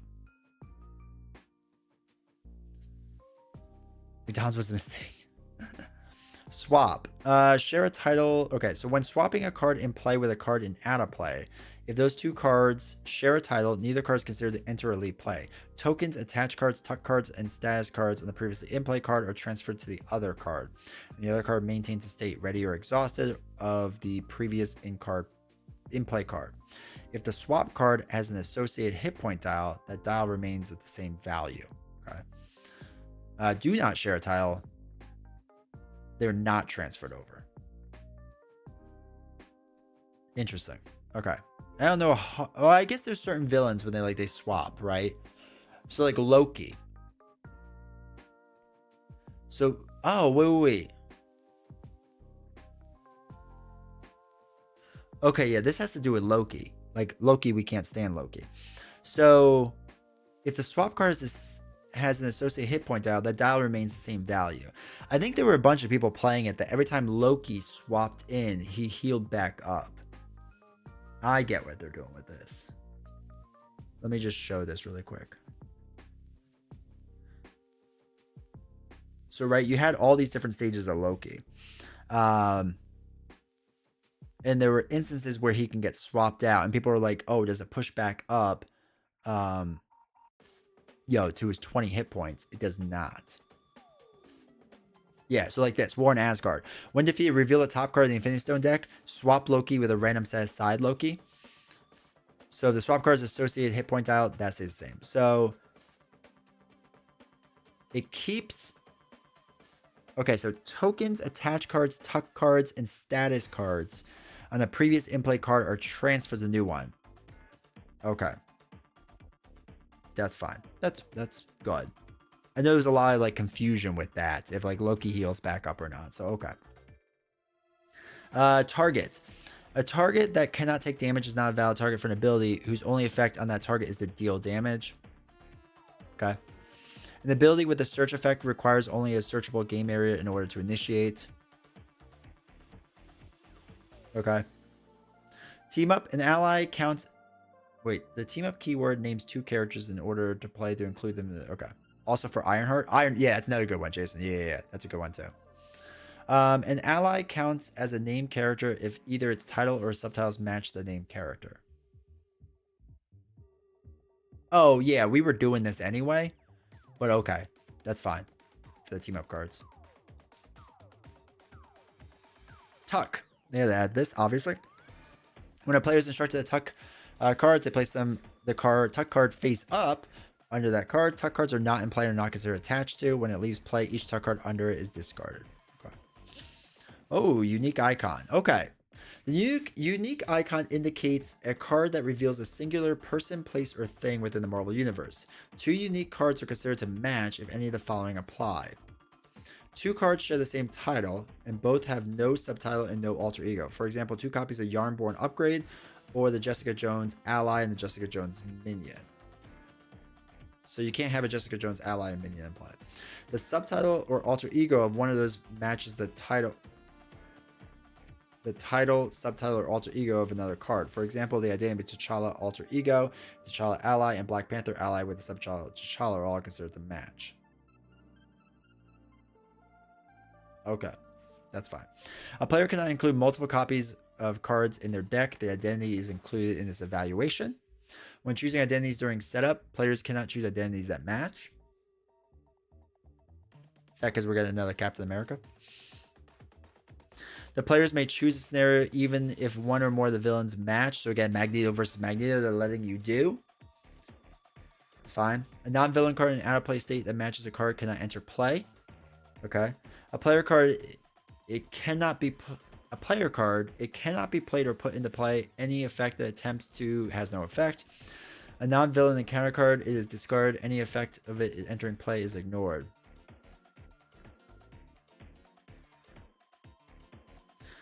If it was being revealed, any effects of it being revealed are ignored. All right, so yeah, okay, so that'd be like a minion and an ally type thing, right? A non-villain encounter card. Okay. So you can use Jubilee and Magneto and Mutant Genesis now? Yeah. Yeah, you should be good with that now. Okay. Okay. That's fine. I have to see when this would actually come up with unique icons. We'll have to refer to this like when we actually play the game and see what it does. And Nebula. Nebula's good too. Victory X, a character size scheme, the victory keyword. Okay, that's fine. An upgrade in the attachment or an upgrade with the victory X keyword. Okay, they had upgrade because they put it on different things. That's fine. Good old villain defeat. The revealing of a minion or a villain cannot be canceled. If the new stage of a villain has the same title as the previous stage, the new stage of the villain is considered the same character as the defeated stage for purposes of card abilities, such as Retaliate X. Again, unlike what it said before, attachments, upgrades, and status cards, encounters, and non-damage tokens carry over. The villain was defeated while activating. The villain resumes the activation. Okay. If the new stage of the villain has a different title from the previous stage, the new stage of the villain is not considered the same character. This is like, again, Marauders, right, is the example of this. So it doesn't like do that. So they do not carry over. And their activation would end. Okay. They just list out the villain phase, I guess. Listen while playing Peter Parker Spider-Man versus Reiner. Nice throwback. Nice. Vulnerable. When a character with vulnerable becomes confused or stunned, that character is immediately discarded. Oh, there's a new keyword. So wait. Would the ally from Project Wide Awake enter if someone is playing Jubilee? My first game in Champions, how the rules get longer. Yeah.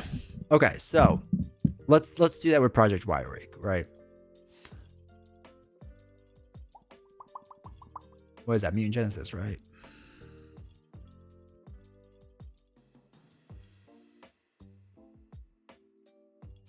So the whole thing is Jubilee's unique, and if she left play, you would lose, right? Or something? Or something would happen? Well, whatever. It doesn't matter. So if you're playing Jubilee and this Jubilee who has the same things. So the unique icon indicates a card that represents a singular person, place, or thing. Okay. 2 unique cards are considered a match if any one of the following. The 2 cards share a title and both have no... Okay, so they do both have subtitle. So the subtitle or alter ego title of one matches the title and subtitle or alter ego of the other. Okay, so they are a match. So a player cannot include multiple matching cards in their deck. The identity is included. That's fine. When choosing identities during setup, okay, that's not a thing. A non-villain card in an out-of-play state that matches a card plays out of play.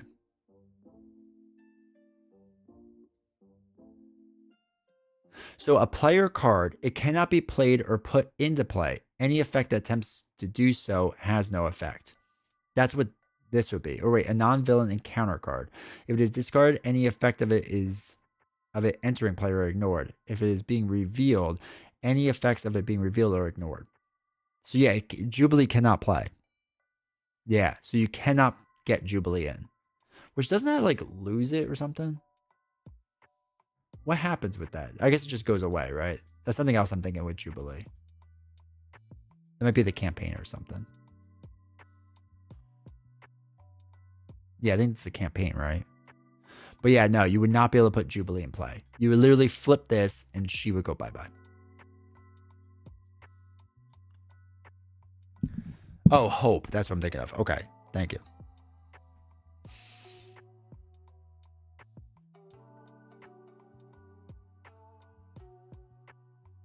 So I guess if you have the Hope ally on the table, you would lose the game. So don't run the Hope ally.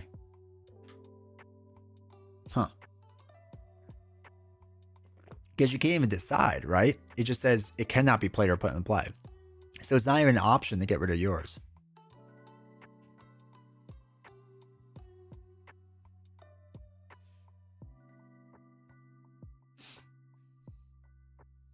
Yeah, Jubilee wanted to play, yeah. Huh. Okay. Interesting.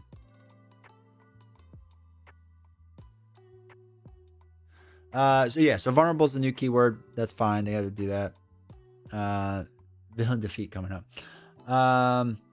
When revealed abilities on the villain main scheme cannot be canceled. That's fine. They're gonna have to errata that if they wanted Jubilee playable. Yeah, I think it makes sense. They both can't be there if they're the same person. I mean, logically it makes sense. So I'm okay with that. So yeah, I just can't play her. Well, hold on, but they said that you could do Magneto versus Magneto. Wasn't that one of the things they said?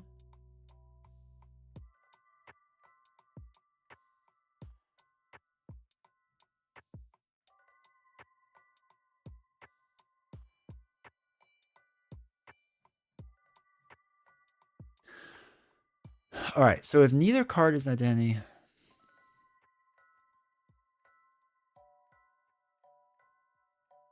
All right, so define some monikers are shared by multiple, blah, blah, blah. The previous rules were defined unique the way that worked in early game, but it's more complex, blah, blah.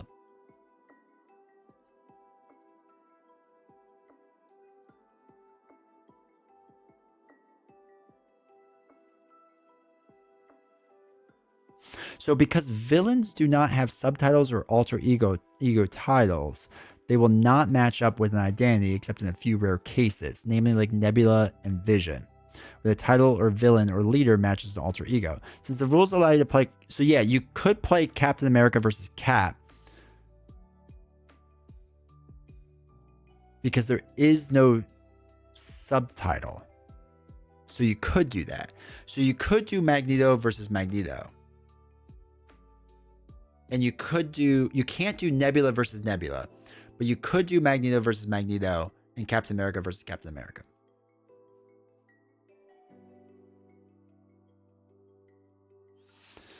But because Jubilee has an alter ego and under it, it states this, right? So if you looked at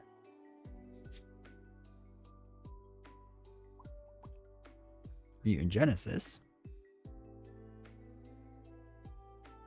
since Magneto has no subtitle, that's why you get through it fine. Yeah, Nebula is always Nebula. Yeah. Okay. We got there, chat. No, it's good to go through. All right, villain defeat. Okay, so if the final stage of the villain deck is defeated, the players win the game. Yeah. Except they said they would let you play it. I know. So the rules allow you to play. So, namely, so like where it shows this is there's one matching situation where we choose explicitly the be in play, whatever. So Magneto versus against Magneto. Oh, since the rules allow you to play Captain America against Captain America or Magneto against Magneto, we decided that you may have Nebula fight Nebula and Vision fight Vision, leaving the players aside. So the rules count until they don't count. So we have that going for us. There's an errata for Jubilee. Oh, good. It's Omniverse. Everything counts. Oh, that's DC. Okay, so the revealing of a villain cannot be canceled. That makes sense. If the new stage of the villain has the same title as the previous stage, the new stage of the villain is considered the same character as defeated stage for the purposes of retaliate. Again, they keep all the stuff and whatever. Okay, if it's different, we kind of did this. Do whatever you want. It's your game. Yeah. All right, so that's all fine. Oh, vulnerable we did. One reveal we did. You. Good old you. If sentences use you and or your multiple times, all instances in that sentence refer to the same identity. Okay, that's fine. What's this? You. Resources. Attacks, thwarts, defenses, or triggered abilities that resolve from a player spending a card that are also considered to be formed by that player's identity. That's fine. Cards that are not considered to be extension of you are allies, supports, encounter cards. Triggered abilities that resolve from an encounter cards are not considered to be performed by the player's identity. Okay. And players' side schemes are not a part of you anymore. That's fine. I don't know if it ever really was, but okay, that's fine. All right, we made it through the main section of the rules. We only lost our mind one time, right? So we got that going for us. So let's next customization. It goes in the setup, card anatomy. We don't have to worry about. Oh, set icons they added. Their new back, alternate back.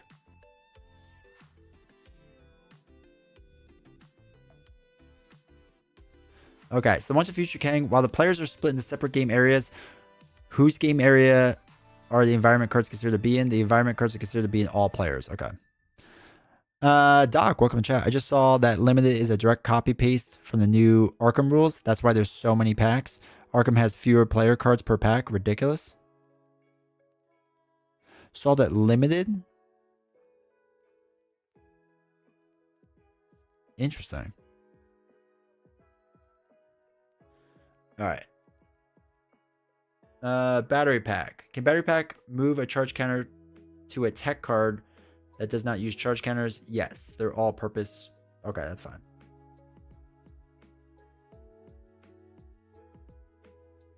All right. Oh yeah, limited. We'll get into that in a second. In betweener, Living Tribune, Eternal, and the Gardener. Where does a cosmic entity event go after resolved as a boost card? It is placed in the encounter discard pile. This is the big thing they did with these cosmic entities. New meta, cosmic entities all the way. Let's go. All right, sinister motives. What happens if the villain needs to activate and there are one or more villains in play, but none of them have the active counter? Place the active counter with the lowest activation order value. Okay, so it puts on the lowest one. That's fine. Ironheart, go for champions. Can I trigger an ability that requires taking damage as a cost? No, if you cannot take damage, you cannot pay a cost required to take damage. Okay. If I have played Go for Champions this round, can I trigger an ability that requires... Oh, yeah, you can't take damage. Okay, that makes sense. Spider-Man's Noir, if a Treachery's one revealed ability is canceled, can Spider-Man Noir attach the Treachery to himself? In order for Spider-Man's Treachery response, some part of the Treachery must be resolved. Okay, so you have to resolve some part of it. That's fine. Fabian Cortez.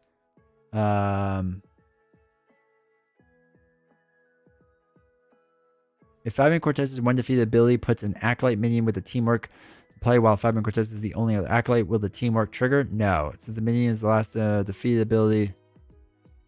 Okay, so it doesn't trigger on Fabian. That's good to know. That's fine. If a Dial M for Mojo is in play when Spiral flips, does her Insight 1 keyword trigger? Yes. Villains are encounter cards, so Dial M for Mojo gives Insight to 1 to Spiral. When Spiral flips, her new face is revealed, meaning her Insight 1 resolves.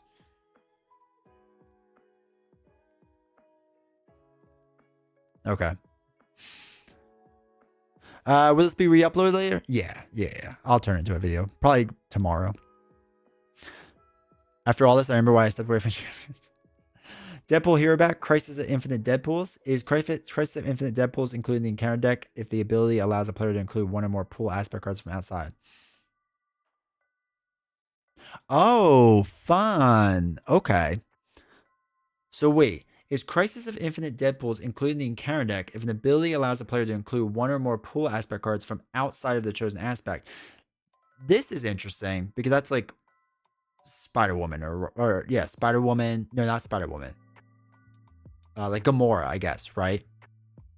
Okay. That's fine.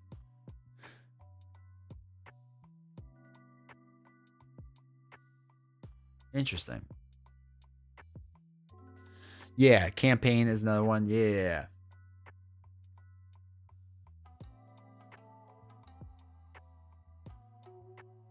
I think Gamora would be the big one, right? Because I think Warlock you choose the 4. Spider-Woman you have to choose 2 aspects.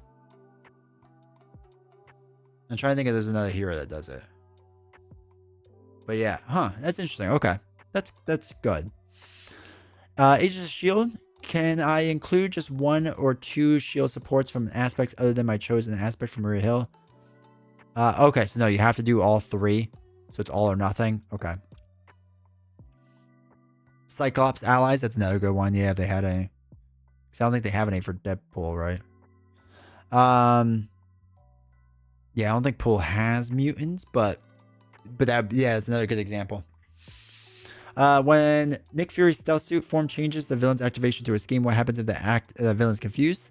The interruptibility of stealth causes the villain activation to reinitiate. This time as a scheme activation, so that the confused status will cancel the activation. Yeah, that makes sense. Okay. The Elephant's Trunk. Can I satisfy the cost of Elephant's Trunk action ability if I exhaust the Elephant's Trunk itself? Yes. Yeah, you could do that. That's fine. Target Spotter. If I use Target Spotter on a minion revealed by another player, does that minion ever engage that other player? No, Target Spotter interrupts engagement of that minion that causes the engaged player to use Target Spotter. So it has to be your own. It can't be someone else's. Errata, Black Widow, 1A. Hero Pack. Should read response. After resolve the ability of a prep card you control, deal 1 damage to an enemy.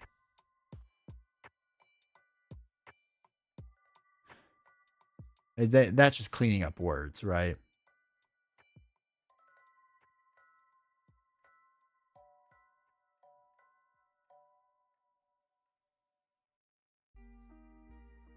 What is it? After you trigger the ability of a prep card you control, deal 1 damage to an enemy. After resolve, yeah, so that's just cleaning up the words. That's fine. Yeah, that's fine.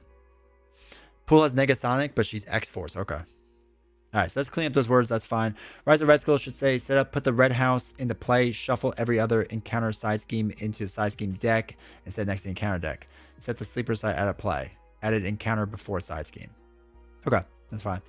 Bitter Rival should read, for each side scheme in play, choose and exhaust a character you control.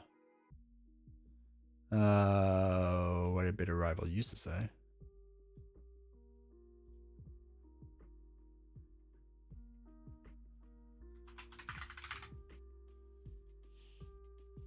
Exhaust the character you control for each side scheme in play.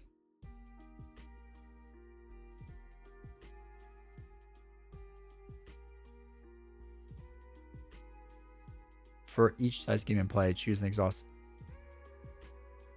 Oh, okay. Yeah, they're just tightening the words on that. That's fine. Okay, cool. Beetle. When Beetle is defeated, the defeating player chooses to either spend a fist resource or shuffle Beetle in the counter deck. Specify which player should resolve the ability. That's fine. They did fix Crossbones scheme mod set. Oh yeah. Compared to the hero, or compared to what the book says. Infinity Gauntlet should read attached to villain. Oh, that's funny. Okay, that's fine. Eros, Nebula's Hero Pack should read after you play Eros from your hand for each mental resource you use to play from, choose a minion, confuse it. It's updated for each. Okay, that's fine. Morbius should read force response after the engaged player generates any number of resources, deal an equal amount of damage to the player's hero. Change engaged hero to engaged player, and that hero to player's hero. Okay, that's fine. Hydra Assault, not Hydra Patrol, yeah. Mutants of the Mall. Okay, should read when defeated. The first player searches the encounter deck and discard pile for a Sentinel minion and reveals it. Flip this card and put Jubilee into play, discarding any other ally version of Jubilee from play.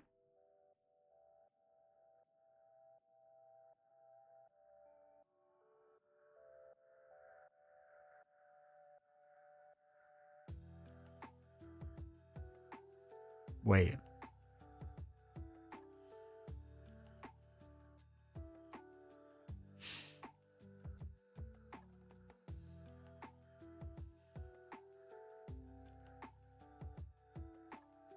Wait.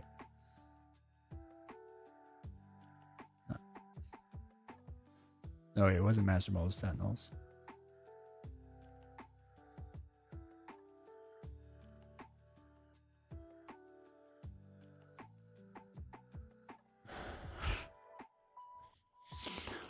As before, it would discard the identity that they died ally.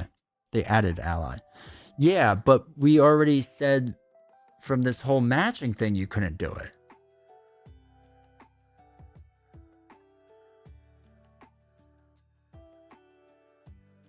Like, that was the whole thing we did with matching before. So, hold on. What was that? Unique, I think it was under?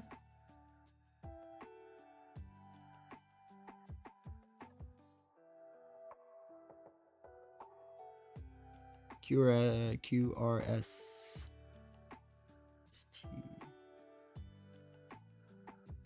There we go. So a unique icon indicates she won't keep Wolverine Jubilee. Technically, if you played Jubilee as a hero, it was an auto loss, but you would still lose it though. Like you wouldn't. It wouldn't. Hold on. So okay. The unique icon indicates a singular person, place, or thing with Marvel Universe, right? Two unique cards are considered a match if the two cards share a title and both have. Okay, not that one. The subtitle or alter ego title of one matches the title and subtitle of the other, which it does, right? Because it says Jubilation Lee. Because it says that if the hero was in play, you would not put this card into play. That was the whole thing, is that you couldn't play that. So a player cannot. Where is it? Where is it? When choosing identities, that's fine. A non-villain card in an out-of-play area that matches a card play cannot enter play. If the out-of-player card is a player card, it cannot be played or put into play. Any effect that attempts to do so has no effect. So yeah, we would get rid of. Oh god, that is really confusing. So the okay. Now hold on, it's coming together now. So it's specifically saying that you wouldn't auto kill Jubilee, the hero. You kill the ally hero. Then when this one comes into play, you get rid of this Jubilee and not your hero Jubilee.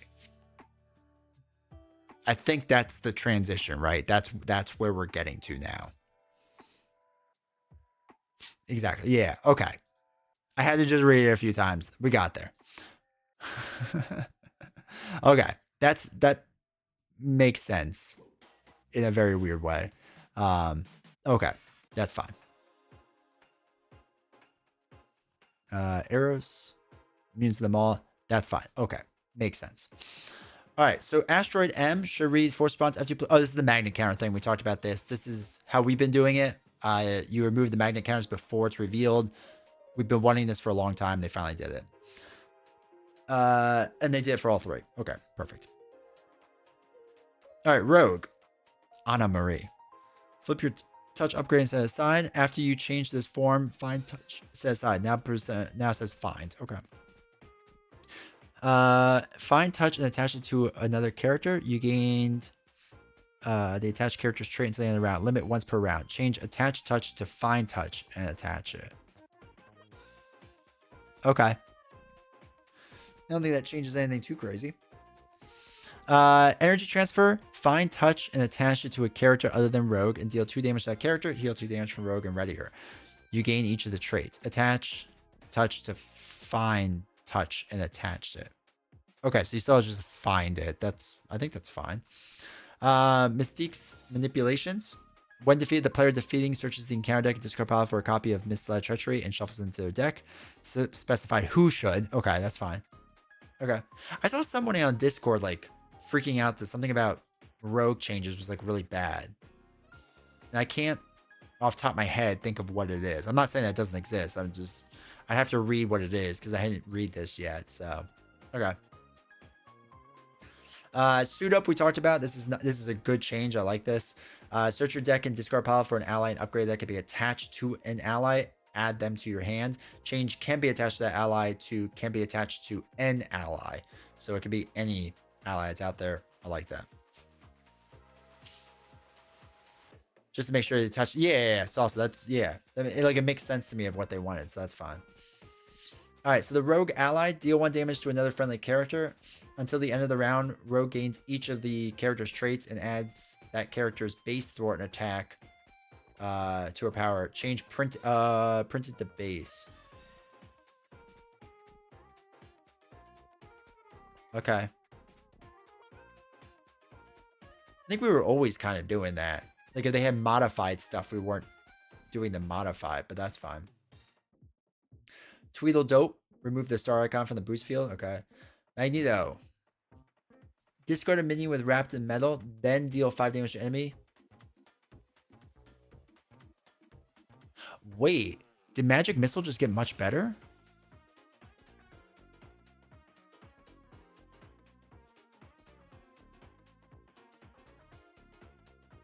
Oh, wait. Hold on. I gotta read then, because I want to get too excited.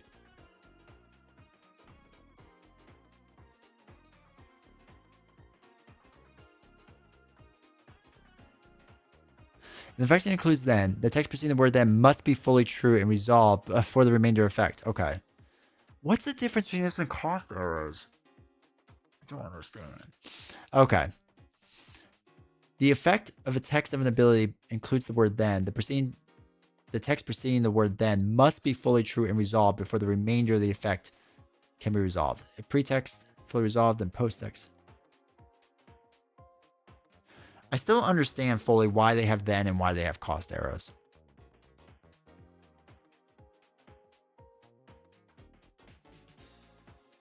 Like, it's the same exact thing. Okay. I got a little too excited there. X instead of a printed number. So, yeah. Okay.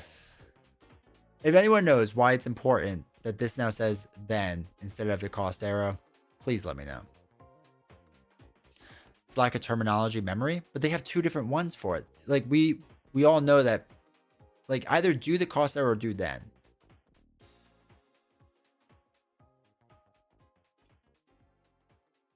I don't get why it has to be changed on this card. Yeah, but that would be for, like, why does it have to change here? That's what I don't understand. Like, we have cost arrow on other cards.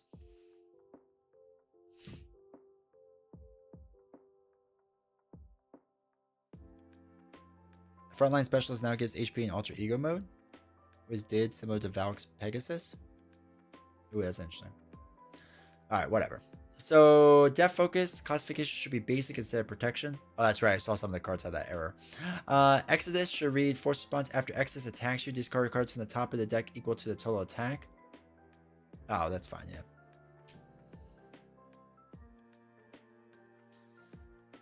I assume you can't discard a card you don't control as a cost. Maybe.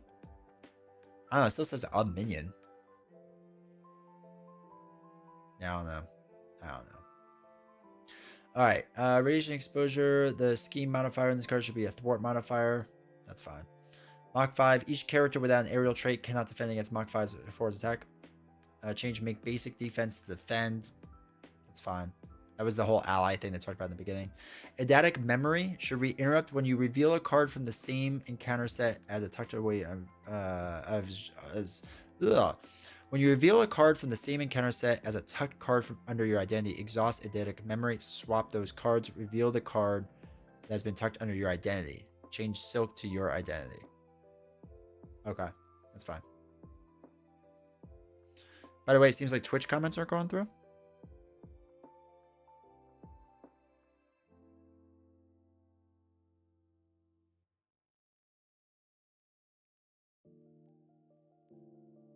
Oh, yeah. You guys have been talking. Why is it not coming up? Hold on. Thank you for catching that.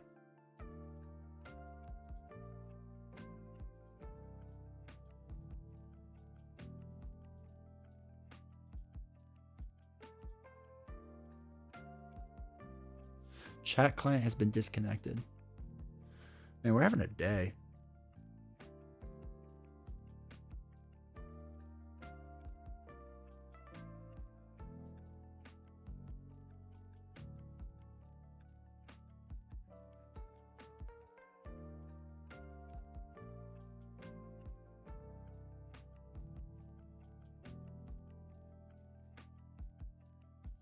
Hold on 1 second. Let me close out of chat. It's going to reset the whole thing.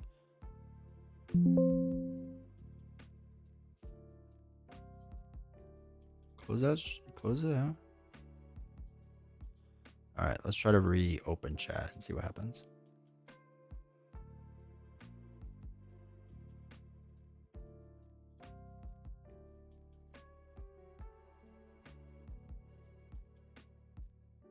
All right, Twitch, are you back?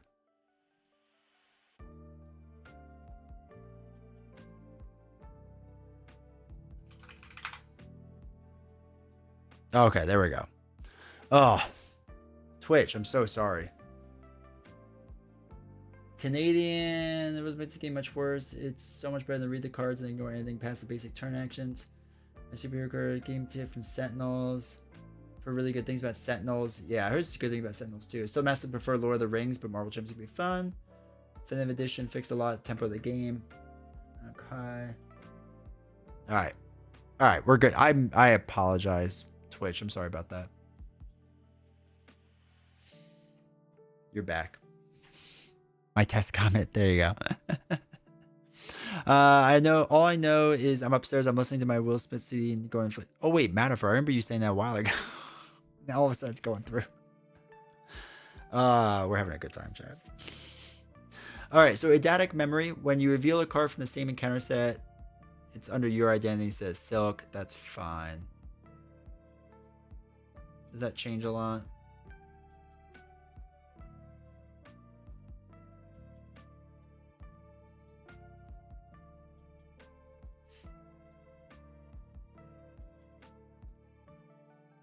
Oh, I guess when your alter ego, you can now use it. Hey, Heiser.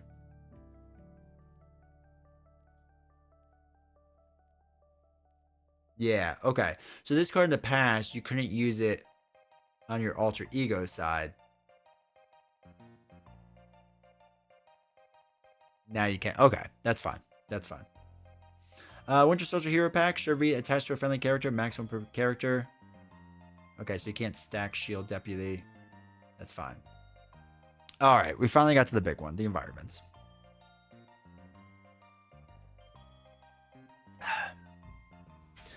Okay, let's talk about some environments.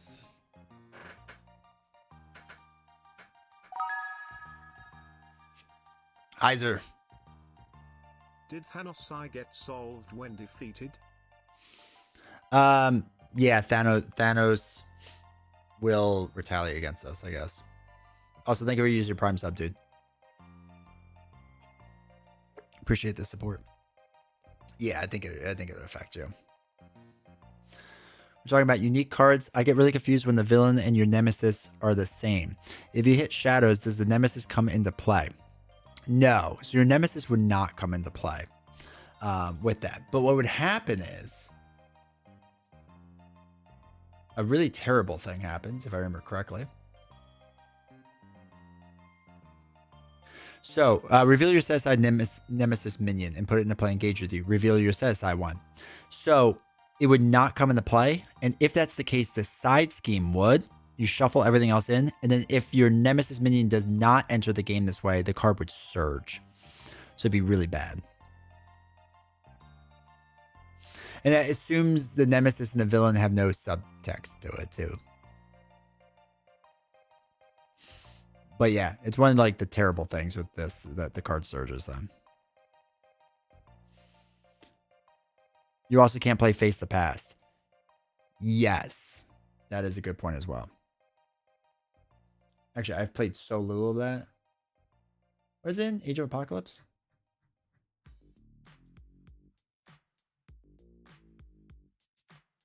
No. What was that in?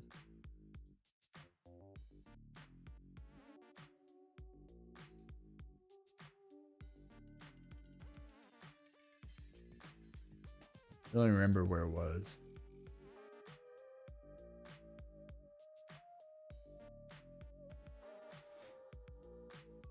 The Magneto pack? Oh, that's right, because it's not an encounter card. You're right.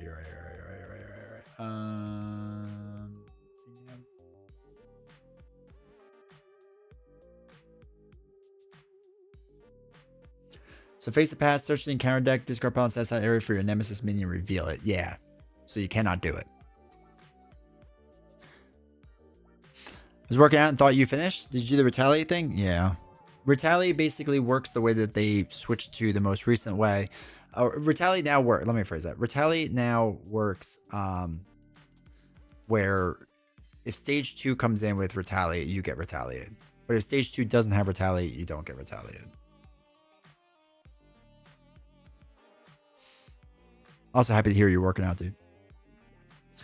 So that's the new rolling with it. Whatever. Attacking Gamora. Yeah. All right. So environments. When prepping for the game, a group of players may choose an environment for that game or may decide to allow each player to choose their own environment for that game. The game environment establishes which Marvel Champions products can be used during player deck customization for that game. So again, this only has to do with player decks. By choosing to use a smaller environment, players can test their creativity and skill in customizing their players' decks using a smaller pool of player cards. Player game environment, player customizes their deck using only cards included in the products designated by that environment. This includes the choice of which hero to play as. A group may choose to play any scenario in any modular sets regardless of the environment. So, are you happy about that? Absolutely not. Absolutely not. I can't stand it. I still don't think it should work that way. I just do what I want and I guess I can keep buying stuff. Yeah. Okay, so again, the environments only have to do with player cards, not encounter cards, for whatever that's worth. So the current environment consists of the most recently released Marvel Champions products in addition to the core set. The current environment includes the following products: the core set, the expansions Age of Apocalypse, Shield, and Civil War. You have their fun symbols now. And then the hero packs: Iceman, Jubilee, Nightcrawler, Magneto, Black Panther, Silk, Falcon, Winter Soldier, Wonder Man, and Hercules. All products released since the most recent version of this document was published. Okay, so Daredevil will be part of the current environment as well. So we'll get a fourth one. Why are there rules for this? It's literally just setting restrictions. You could do, yes, I agree. When I first glanced at this, I was like, this is so overblown and overhyped. Not overhyped, just overblown. This should have never been a thing. Just should have never been a thing. Legacy environment is all of it. Okay, that's simple. Then they introduced limited environment, which is just okay. So a limited environment allows a player who owns a number of older products to continue to play those products while still reaping the benefits of playing within a smaller environment.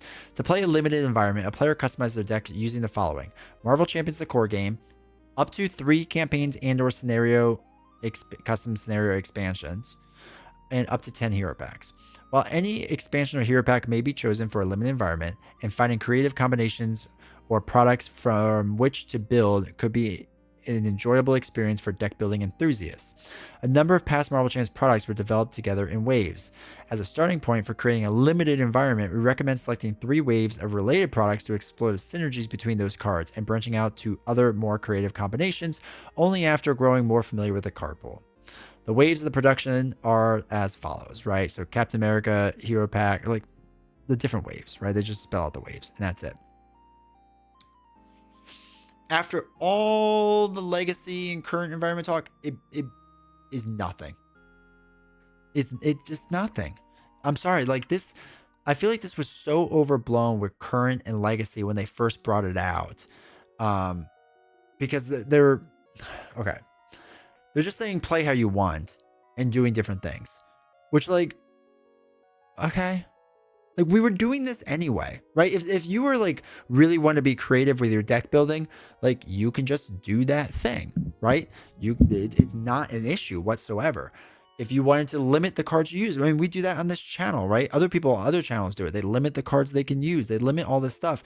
People are doing this anyway. And I don't understand why we had to spell this out and cause so much grief about this for 11 months now. I don't know, man. Makes no sense, but I can see this being a thing for PvP. But either way, I'm going to guess PvP is done also. There's going to be way more to this, but then they had to scale down everything because of the initial backlash. I mean, watch me not sort my game. Oh, I'm not sorting my game this way. Absolutely not. Sorry, Caleb. D20 says we could do what we want. Well, it's Tony now. Caleb doesn't care. Caleb's like, do what you want. They're trying to make us buy remade old heroes again. Shed, welcome to chat. No, I don't think so. I think it's supposed to be what's already in your collection. But they are going to remake, right, Captain America and whatnot. So this is PR speak to get people ready for reprints, not called reprints to sell stuff again. And that's how I am, I guess. Yeah, I feel like they're putting that in for newer players, helping them learn the game in a digestible way. Some players only do what the rules say. I think they're running out of heroes. I think the only important question is, will current be evergreen? No, current will not be evergreen. I will tell you that for sure. It will not be. There is no doubt in my mind that when something's evergreen, they will announce it's evergreen, just like Arkham Horror has. They had certain cards in the Transformers TCG community, and when the custom community took over, just a mess. Yeah, it's just like, again, they when they first spelled it out, and okay, so there's multiple layers to this, right? The issue that everyone had with current and legacy environment was twofold in the beginning. So one, it was, wait, can I no longer play legacy cards and I have to play current? That's not what it means, right? We now understand that legacy is just play everything that you have. Current's only playing the newer recent stuff. Okay. That was everyone's initial worry. Then the next worry on top of it was, okay, if it goes to legacy, is it not being printed again? Because then out of print day happened a couple months ago, and everyone freaked out about it. And is that what that means? Now, FFG has said in a live stream that, no, that's not what that means. Is it though? Is it? I'm pretty sure it is. Like, if it's not in the current environment and it's now legacy, it's just going to be gone, right? Unless they suddenly decide we're going to reprint all the old stuff, which maybe they do, but that's not what's kind of been happening with this or Arkham. And to a point, I guess Lord of the Rings with like the older stuff, not the new stuff. So, okay. It was all this hemming and hawing when they could have just said right away, hey, all it is the recent stuff and the old stuff, play how you want. They really even should have never really brought any of this stuff up. they really should have just like announced the environment in this rule book, and people would just went, okay, that's fine, I guess. That's all right.